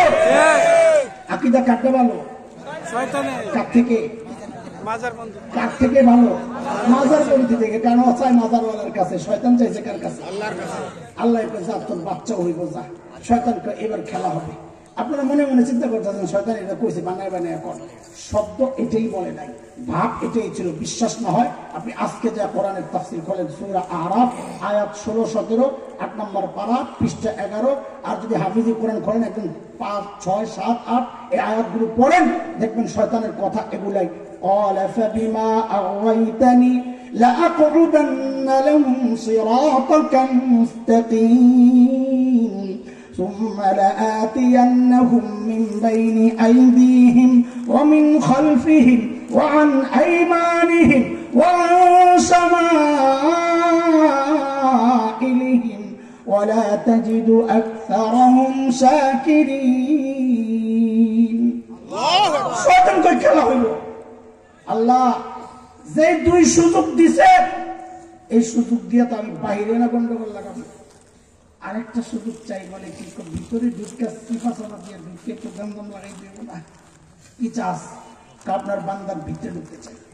তা আল্লাহ বলেন যাক তোরে তাও দিলাম। নবী আলাইহিস সালাম বলেন ইন্নাশ শাইতান ইয়াজরি মিনাল ইনসান মাজারাদ দাম, শয়তান মানুষের রক্তের রেশায় রেশায় রগে রগে দৌড়ায়। এই পর্যন্ত কথাটারে টেনে আনছে একটা প্রশ্ন করার জন্য। শয়তান যে রগে রগে দৌড়ায়, ঢুকে কোন দিক দিয়া? আশ্চর্য, মানুষের কোন দিক দিয়ে ঢুকে শয়তান? জোরে কোন, জোরে কোন। কোন দিক দিয়া? নাকে দিয়া। ফাঁক পাইলেন না তো, ফাঁক থাকতে নাক টানে বাচ্চা যাওয়ার সময় দিলেন যারা মুখে রেখে যায়, কোন দিক দিয়া? মুখ দিয়া। একজনে খালি হাসে, তার মানে হ্যাঁ একটা চিন্তা করতেছে কিন্তু কইতে পারতেছে। বড় মুসিবত না? হ্যাঁ, ইচ্ছা করেই জিজ্ঞেস করছি, কারণ আমাদের অনেকেরই বিষয়টা জানে না। সেজন্য শয়তান মানুষের এই সমস্ত ফাঁক ফাঁক দিয়ে ঢুকে না। ওই ফাঁক দিয়ে ঢুকে রগে যাবো কেমন? ওর ঢোকা দরকার রগে। এই জন্য শয়তান ঢোকে। মুহাক্কিকদের কথা হচ্ছে মানুষের যে শাহরক আছে, স্পাইনাল কর্ড, আল হাবলুল ওয়ারিদ, বাম হাত পেছনে নিলে মধ্য আঙ্গুলি যেখানে যায় ঠেকে ঘাড় আর কাঁধের মাঝখানে, ওই দিক দিয়ে শয়তান ঢুকে। এই জন্য কেউ কেউ বলেন, কোন কোন মুহাক্কিক, যে এই জন্য আল্লাহ তাআলা আমাদের নবী আলাইহিস সালামের ঠিক ওই জায়গায় মোহরে নবুয়ত লাগাইয়া দিয়েছেন, যেন ওদিক দিয়ে শয়তান ঢুকতে না পারে। আসছে না কথা? শয়তান কয় সুযোগ পাইছে? কথা বলে না। আরে বড় মুখস্থ রাখা লাগবে তো। কয়টা? আমি কয়া ফেলছে 3টা। আপনারা কি করেন? এত বই বই শুনতেছে, দেখা যায় আমি তো মনে ঘুমাইতেছে। সাবাস। কয় সুযোগ পাইছে? আমার বাবা তখন বৈশা বৈশা কান্না করে। আমার বাবাকে আদম আলাইহিস সালাম চুপচাপ বসে দিস। কথা কোন বাপ নাই পুরো কে? আদম। আচ্ছা কইলো সুন্দর করে বলা যায় না, এটা গর্বের জিনিস। এটা বলেন আমরা কার সন্তান? আদম আলাইহিস সালামের। আলাইহিস সালাম। আমি বুঝছি যে কোন জায়গায় ভুল হইতেছে। সমস্যা, আমার ওটা উদ্দেশ্য ছিল না, কিন্তু একটা জবাব দিয়েছে ছোট মানুষ। বলবেন আমরা নবী আদমের সন্তান। বলেন আজকে খবর আছে, বলেন নবী আদমের সন্তান। নবী আদমের সন্তান। নবী আদমের নবী কেন বাড়াইতেছি? এটা আমাদের গর্বের পরিচয়, জন্য বাড়াইতেছি। একটা ছেলে এমপি সাহেবের ছেলে, বাবার নাম আব্দুল্লাহ। ওকে যদি জিজ্ঞেস করা হয় তুমি কার ছেলে, ও কি বলবে? এমপি আব্দুল্লাহ সাহেবের ছেলে, তাই না? কারণ ও জানে এমপি বাদ দিলে আমার বাপ থাকে না। আপনি একটা সামান্য এমপির ছেলে হয়ে যদি বাবার নামের সাথে এমপি যুক্ত করে বলেন, আপনি একজন নবীর সন্তান হয়ে এটা ছেলে কেন বলেন? বলেন ঠিক করে আমরা কার সন্তান? আমি জানি আপনার ভিতরে কি ঘুরতেছে, যে হুজুর এতদিন এগুলা নিয়ে খোঁচাখুচি করেন নাই কেন, এখন এগুলা কেন শিখাইতেছেন? আগে তো বলেন নাই, বলি নাই, আগে তো ইট মারেন নাই, এখন মারছেন, এখন পাটকেল মনে করতে পারেন। এটাও বুঝি নাই তো বুঝেন। আগে মানুষ গণনার সিস্টেমটার নাম ছিল আদমশুমারি। কি ছিল? কি ছিল? হঠাৎ একদিন দেখি আদম নাই, কি হয়ে গেছে? জনশুমারি।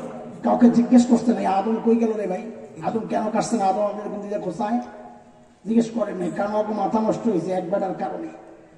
এই এরা বিজ্ঞানের নামে আপনারা কি শিখাই দিয়েছিল? ওই বেটা আছিল একটা বান্দর। 500-600 বছরের ইতিহাস ছিল চিড়িয়াখানার খাঁচায়। কোন জায়গায়? অ্যাপোলাবান কথা কম, কোন জায়গায়? চিড়িয়াখানার খাঁচায়। 200 বছর যাওয়ার পর সে হঠাৎ লক্ষ্য করলো তার পিছনে লেজটা নাই। কি নাই? আরো 200 বছর পর দেখে যে মেরুদণ্ড সোজা হইয়া মানুষের মতন সাইজ হয়ে গেছে। আরো কিছুদিন যাওয়ার পর সে দেখলো যে তার পশম কিছু পরিষ্কার হইয়া ভাবটা মানুষের মতো। তখন সে চিড়িয়াখানার খাঁচা গেটের সামনে যায়, একদিন দিছে এক জোরে হুঙ্কার, কি বইলা? I am Jafar Iqbal. কি বলছে? কথা বলে না public? I am Jafar Iqbal. আর আপনার নেত্রে খবর শুনে করে এটা তো বহুত বড় বিজ্ঞানী, কলা বিজ্ঞানী। এরা এই না আপনার সন্তানের সিলেবাস প্রণয়নের দায়িত্ব দিয়ে দিছে। ওই সিলেবাস সাজাইছে এরকম যে আমরা নবী আদমের সন্তান না, আমাদের বাপ বলে বান্দর, খাইছি কোন জঙ্গল থেকে। নাউজুবিল্লাহ পড়লে গুনাহ হইব না, থাক পড়েন না, বাড়ি যেয়ে পড়বেন। এই ওলামা যাদেরকে এত তাচ্ছিল্য করে, এই ওলামাদের প্রতিবাদের মুখে সেদিন কুচক্রীরা পিছু হটতে বাধ্য হয়েছে। কিন্তু আমাদের আক্ষেপের জায়গা হচ্ছে প্রতিবাদ আলিমরা কেন করবে? প্রতিবাদ তো আপনাদের করার কথা, কারণ আলেমের সন্তান এই ঘোড়ার ডিমের সিলেবাস তো পড়ে না। আলেমের সন্তান তো কলা কলা রাসূলুল্লাহ পড়ে, এই সিলেবাস পড়ে আপনার সন্তান। প্রতিবাদ আপনাদের করার কথা, আপনারা প্রতিবাদ তো করেন নাই, উল্টা বহু পোড়া কপাল এই প্রতিবাদী আলেমদের বিরুদ্ধাচরণ করেছেন। পোড়া কপাল এই প্রতিবাদকে রাজনৈতিক বক্তব্য আখ্যা দেওয়ার চেষ্টা করেছেন। সব জায়গায় রাজনীতি চাইলেন না, এটা রাজনীতির ব্যাপার না, এটা আমার ইমানের ব্যাপার, এটা আমার বিশ্বাসের ব্যাপার, এটা আমার আকীদার চেতনার ব্যাপার। এনজিও ওয়ালাদের কাছে দেশ, বিদেশি প্রভুদের মন রক্ষার্থে এমন চক্রান্ত আবারও হতে পারে। যদি হয়, আলেম থেকে বিচ্ছিন্ন না হয়ে, আলেমের মুখোমুখি না দাঁড়িয়ে, আলেমের হাতে হাত রেখে, কাঁধে কাঁধ মিলিয়ে, মুষ্টিবদ্ধ হাত উঠিয়ে একসাথে উচ্চারণ করতে হবে, বাংলাদেশে নাস্তিকতার চর্চা করতে দেওয়া হবে না।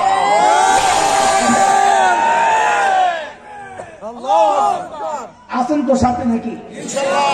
না আবার পালাবেন?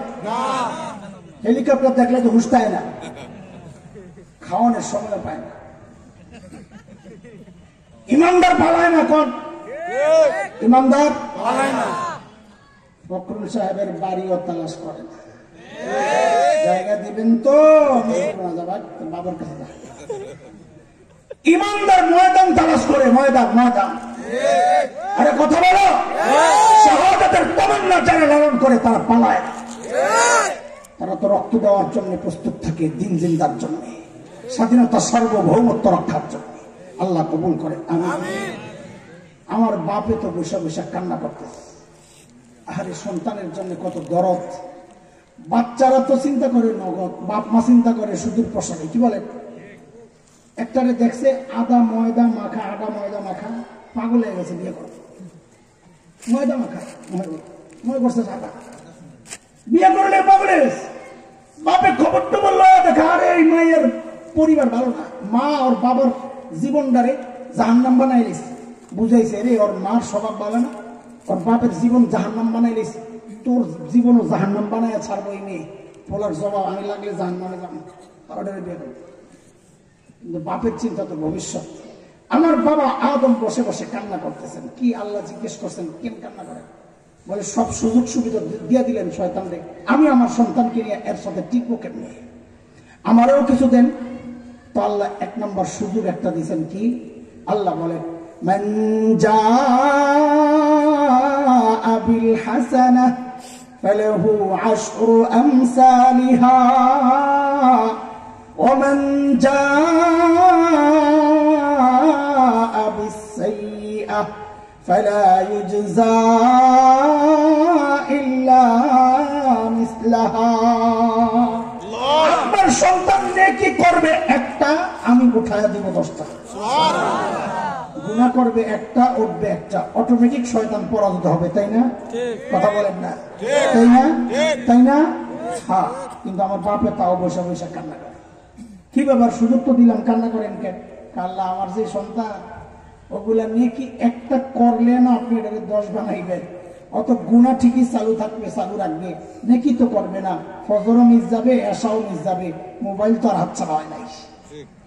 বুঝেন নাই কথা? বুঝেন নাই কথা? গুনাহ তো ঠিকই করবে, নেকি করলে না 10টা হবে, নেকি তো করবেই না। এখন কি করা? আল্লাহ আরেকটা সুযোগ। তা আল্লাহ বলেন যান, আপনার সন্তানের জন্য আরেকটা সুযোগ। কি? আমি আপনার সন্তানকে ফেরেশতা দিয়ে চারিদিক দিকে ব্যারিকেড দিয়ে নিরাপত্তা দিব, যেন শয়তান কাছে যেতে না পারে। ওয়াদে আসছে 13 নম্বর পারা। আল্লাহ বলে লাহু মুআক্কিবাতুম মিন বাইনি ইয়াদাইহি ওয়া মিন খালফিহি ইয়াহফাযুনাহু মিন আমরিল্লাহ।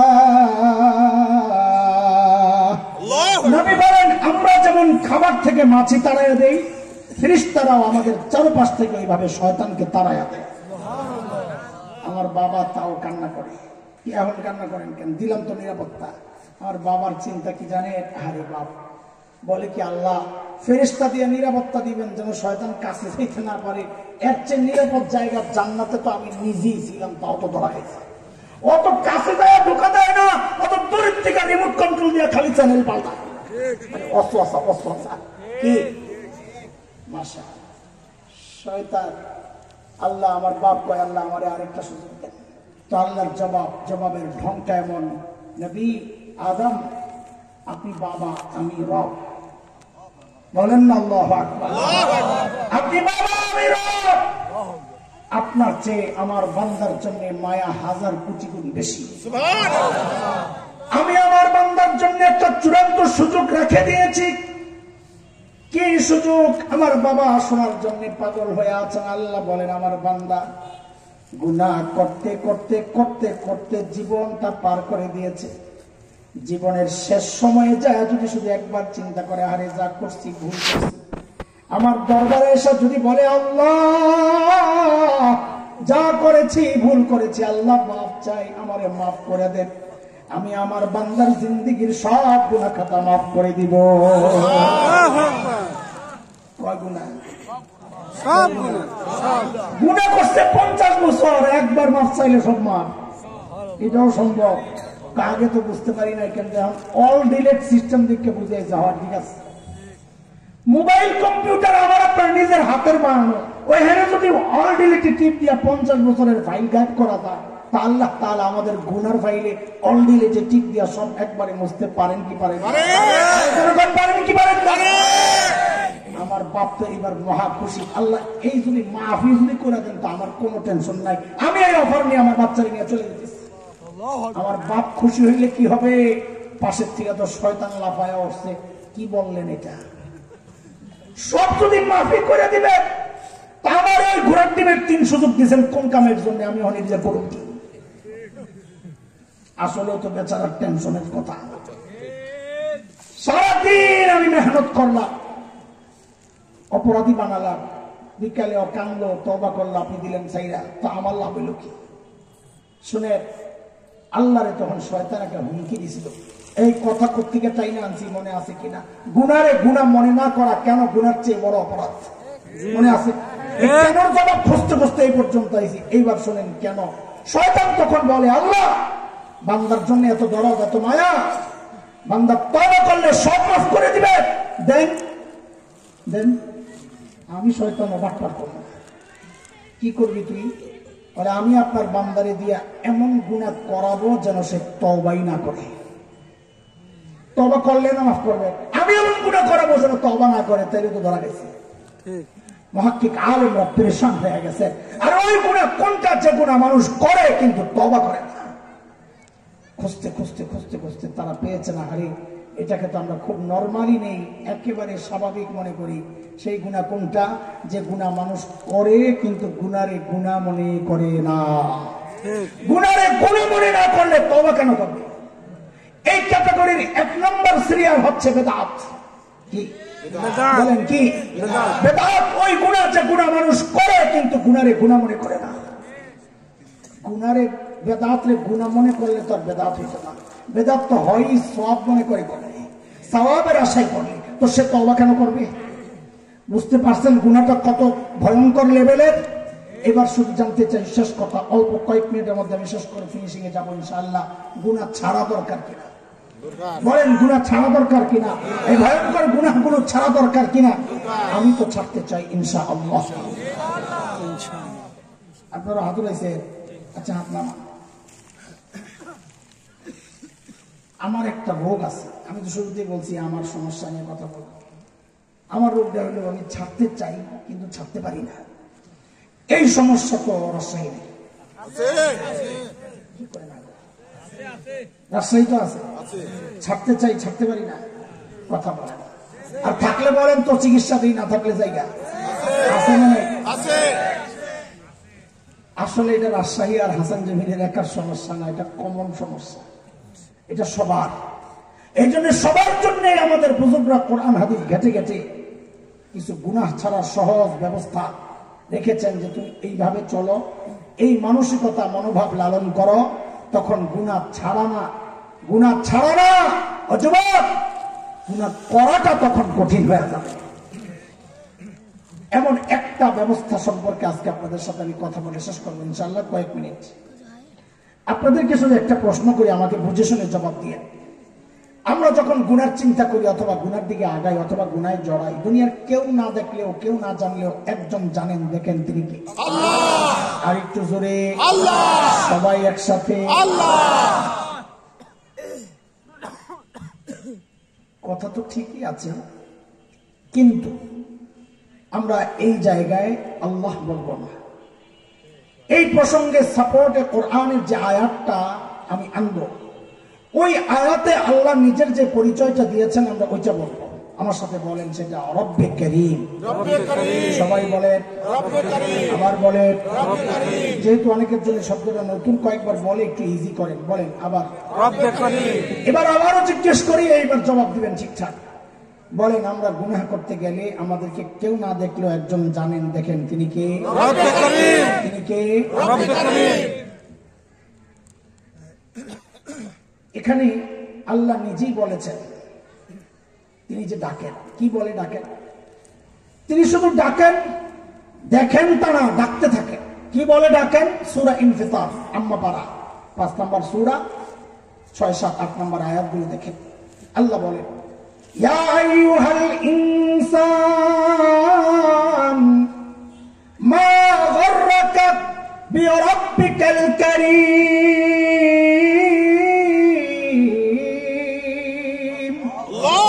ও মানুষ, ওই কারীম রবের ব্যাপারে তোমার কে ধোকায় ফেললো? কার কাছ থেকে কি পেয়ে তুমি তোমার কারীম রব হইলা গেলা?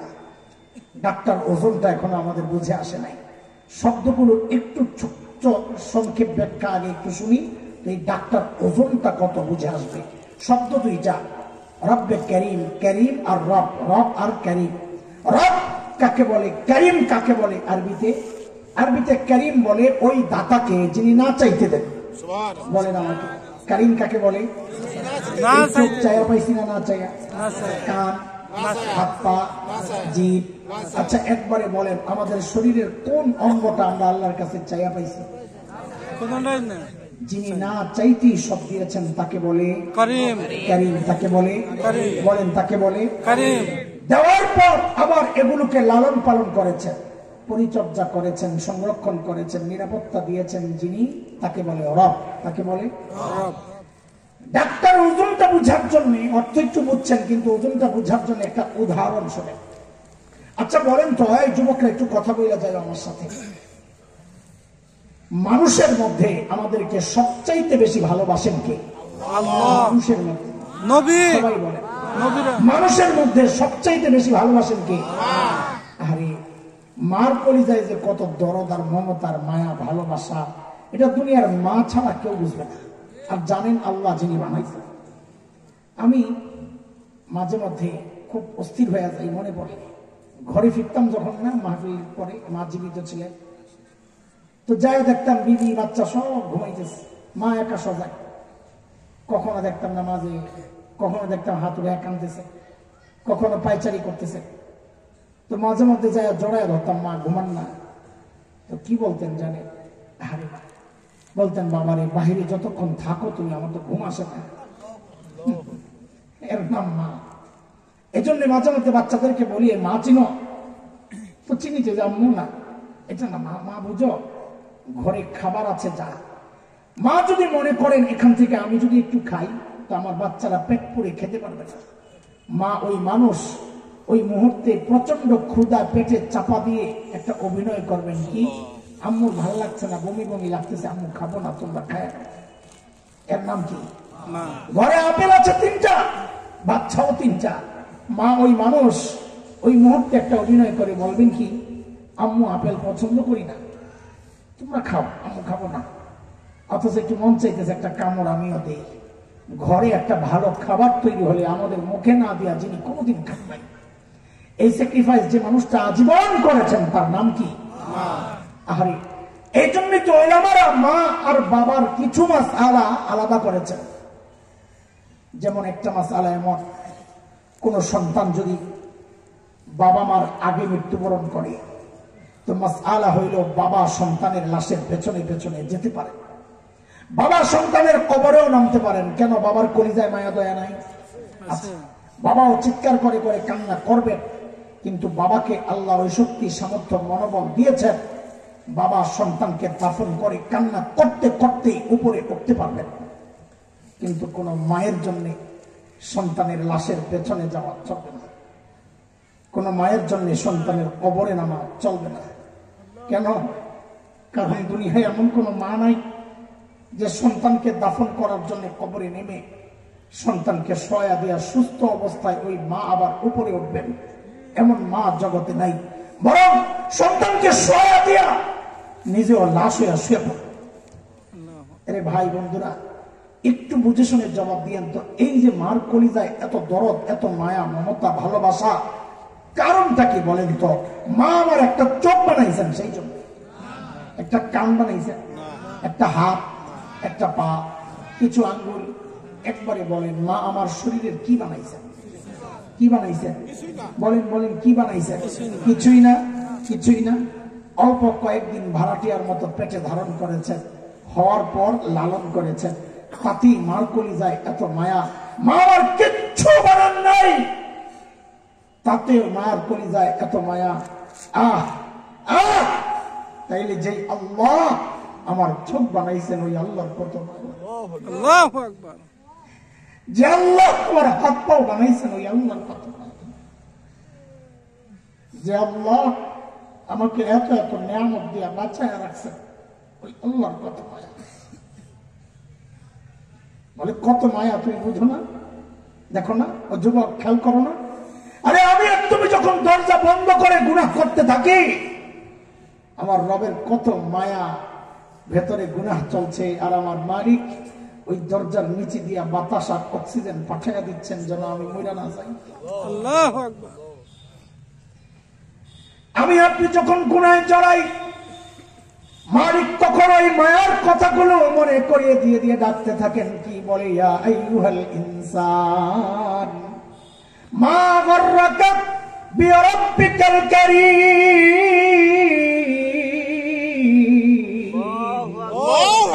আরে মানুষ, এই কারীম রবের ব্যাপারে তোরে কে ধোকায় ফেললো? আরে যে চোখগুলা দিয়া তুই সিনেমা দেখতেছস, ওই চোখ কিন্তু তোর ওই নায়ক নায়িকা দেয় নাই, আমি কারীম দিছি, না চাইতে দিছি। যে কানগুলা দিয়ে তুই গান শুনতেছস, ওই কান কিন্তু তোর গায়ক গায়িকা দেয় নাই, আমি কারীম দিছি, না চাইতে দিছি। যে জমিনের উপর দিয়া তুই হাইটা যাইতেছস ওই জমিন আমার, যে পাওগুলো দিয়ে তুই হাঁটতেছস ওই পাও আমার, আমার দেওয়া এই নিয়ামত দিয়ে তুই আমার নাফরমানি করতেছস। বল বল মা গররাকা বিরাব্বিকাল কারীম, কার কাছ থেকে কি পায়া তুই তোর কারীম রব ভুলে গেলি রে? বান্দার পক্ষ থেকে যেন প্রশ্ন না আসে আল্লাহ বলে দিচ্ছেন, যদি বান্দা প্রশ্ন করত, কারীম তো ওই সত্তা যিনি না চাইতে দেন, রব এগুলারে ঠিকঠাক রাখেন যিনি, আপনি কি দিয়েছেন কি করছেন। আল্লাহ যেন এরপরের আয়াতগুলোতে জবাব দিচ্ছেন, বান্দা কি দিছি তোরে জালিম, নিজের চেহারাটার দিকে একটু তাকায়া দেখ। আল্লাযী খলাকাকা ফাসাওয়াকা ফাআদালাক ফি আই সূরাতিন মা শাআ রাক্কাবাক। এর জালিম, তোর মতো সুন্দর করে আমি কাউরে বানাই নাই, দেখ কি সুন্দর দুইটা চোখ লাগাইয়া দিছি, নিরাপত্তার কথা বলস তাই না? তাকায়া দেখ ওই চোখগুলার মধ্যে কি সুন্দর ঝাড়ু লাগাইয়া দিছি, ঝাড়ু। একটু ময়লা পড়ার সাথে সাথে ওই ঝাড়ু দিয়ে ওই ময়লা আমি পরিষ্কার করে দিই।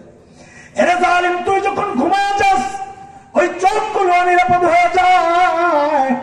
আমি কারীম রব, তুই তো তোর তো কোনো খবর থাকে না, আমি নিজ দায়িত্বে ওই চোখের উপর দিয়ে একটা ঢাকনা লাগাইয়া দিই, ওই চোখগুলারে আমি নিরাপদ করে দিই। আর তুই কি করস, ঘুমটা ভাঙার সাথে সাথে ওই চোখগুলা খুইলাই আমার ব্রহ্মমানি তুই করা শুরু করস। মা গররাকা বিরাব্বিকাল কারীম, কে তোরে ধোকায় ফেললো? এরে বাবা, এরে ভাই, একটু খেয়াল করে শোনেন, মা একটু খেয়াল করে শোনেন। আমাদের বড়রা বলেন ডাক্তার, ভেতরে আরেকটা গভীর ডাক্তার হয়ে গেছে, এটা কি বুঝছো তোমরা? বলে কি? আল্লাহ যেন বলছেন, এ বান্দা, তোর ছোট্ট বাচ্চারা যদি তোর দিকে তাকায় থাকে তুই গুনাহ করস না কেন? লজ্জা লাগে বাচ্চারা তাকায় রইছে। তোর মা বাবা তোর মুরব্বী তাকায় থাকলে তুই গুনাহ করস না কেন? তোর লজ্জা লাগে। অথচ আমি বলতেছি কারীম রব তাকায় তাকায় তোরে ডাকতেছি, তাও তুই গুনাহ ছাড়স না। কি রে বান্দা, তোর কি হয়ে গেল? আমার দাম বুঝি তোর কাছে তোর ওই ছোট্ট বাচ্চার চেয়ে কমে গেল?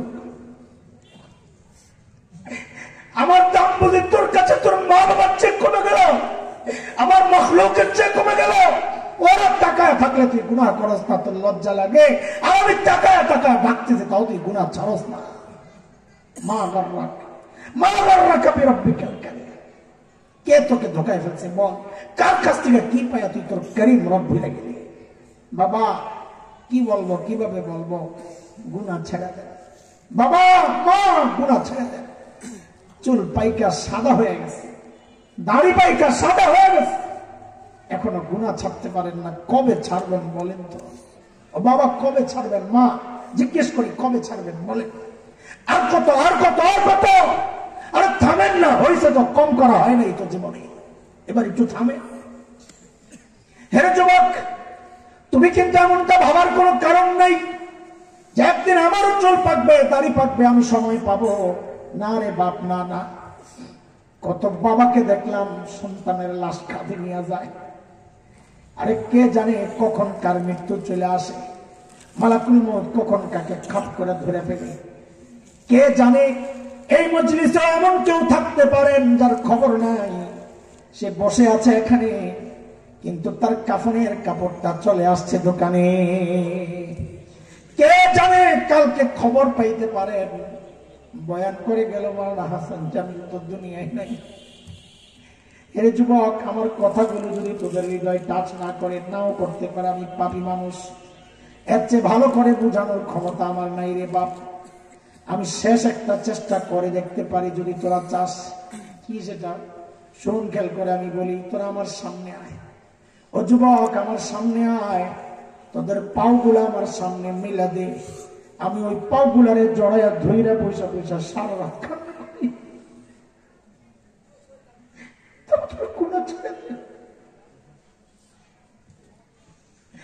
বাবা গুনাহ ছেড়ে দে,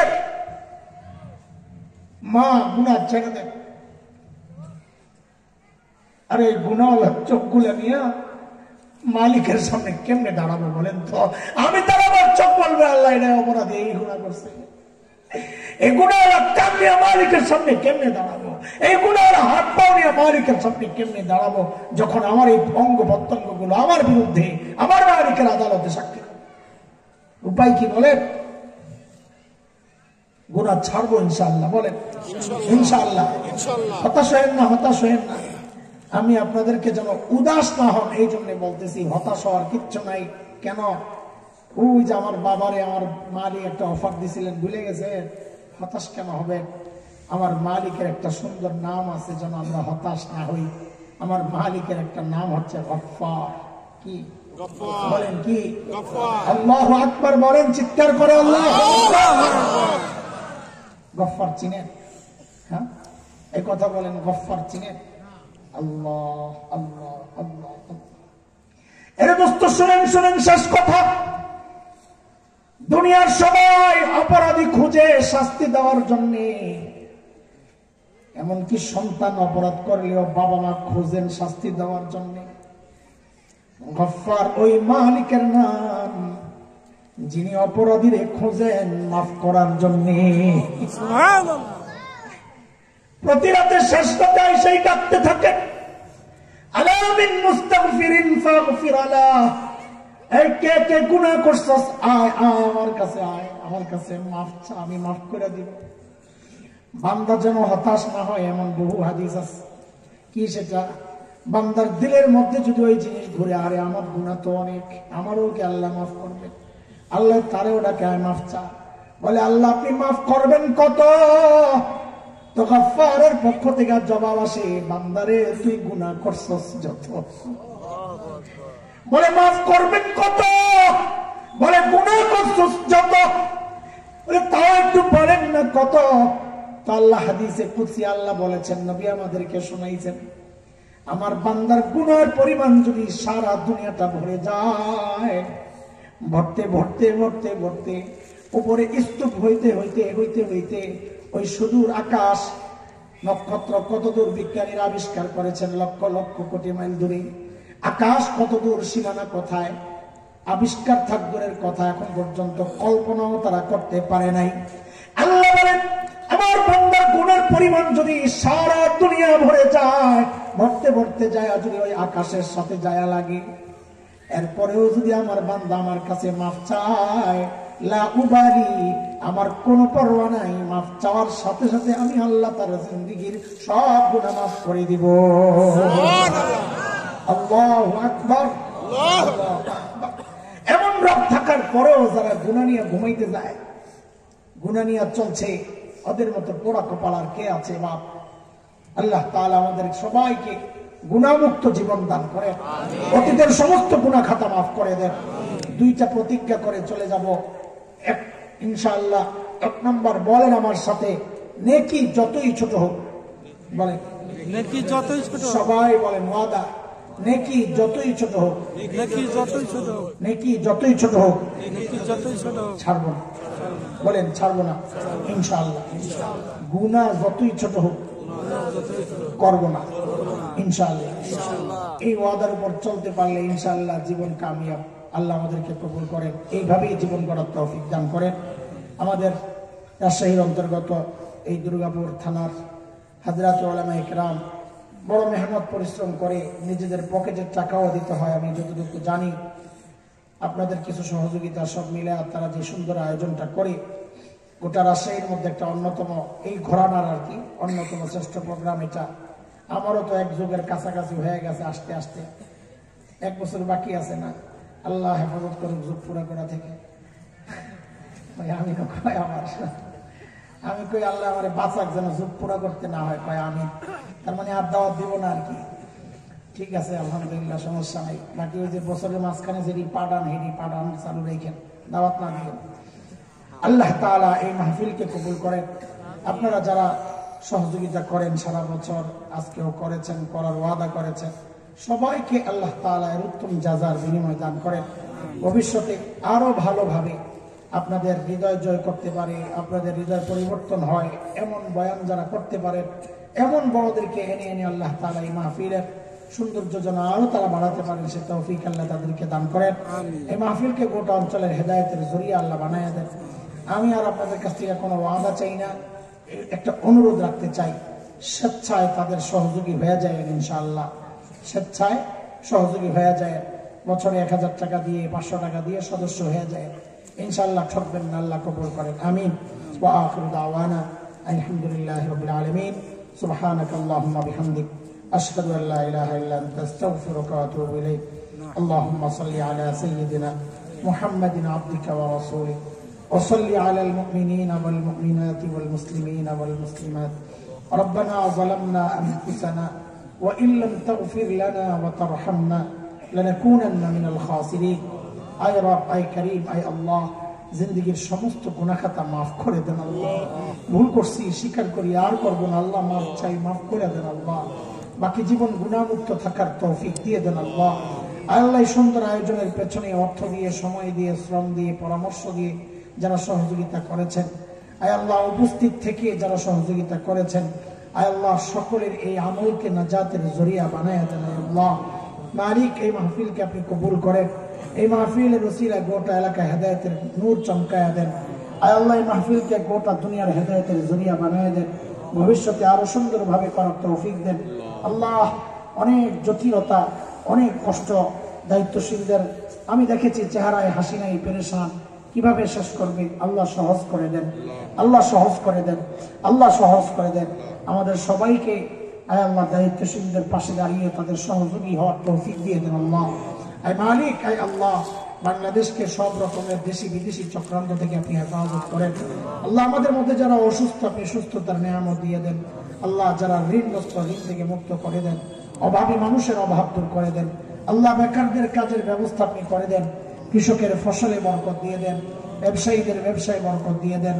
আয় আল্লাহ, আয় মালিক, না জানি কে কোন বোন আয় আল্লাহ পারিবারিক কলহের কারণে আপনার সামনে হাত পেতেছে আল্লাহ, ওই ঘরগুলোকে আপনার রহমতের চাদরে ঢেকে দেন। না জানি কোন বাবা মা সন্তান, অবাধ্য সন্তানের জ্বালাতনে অতিষ্ঠ হয়ে চোখের পানি ঝরাচ্ছে আল্লাহ, ওই সন্তানগুলোকে বাবা মার বাধ্য সন্তান বানায় দেন আল্লাহ।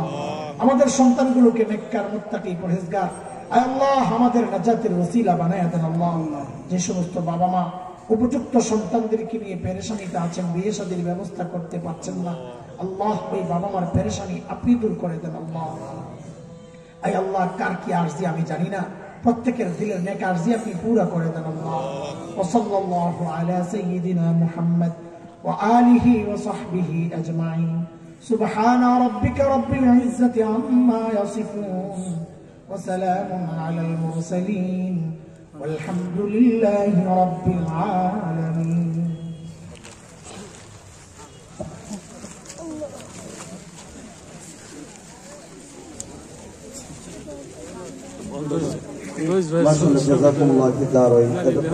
আমাদেরকে বরাবর আলোচনা করে শুনেছেন, কোরআনের তাফসীর পেশ করেছেন আল্লামা হযরত মাওলানা হাসান জামিল কাসিমি। আল্লাহ তাআলা হযরতের হায়াতের বরকত দান করুন, সকলে বলি আমিন।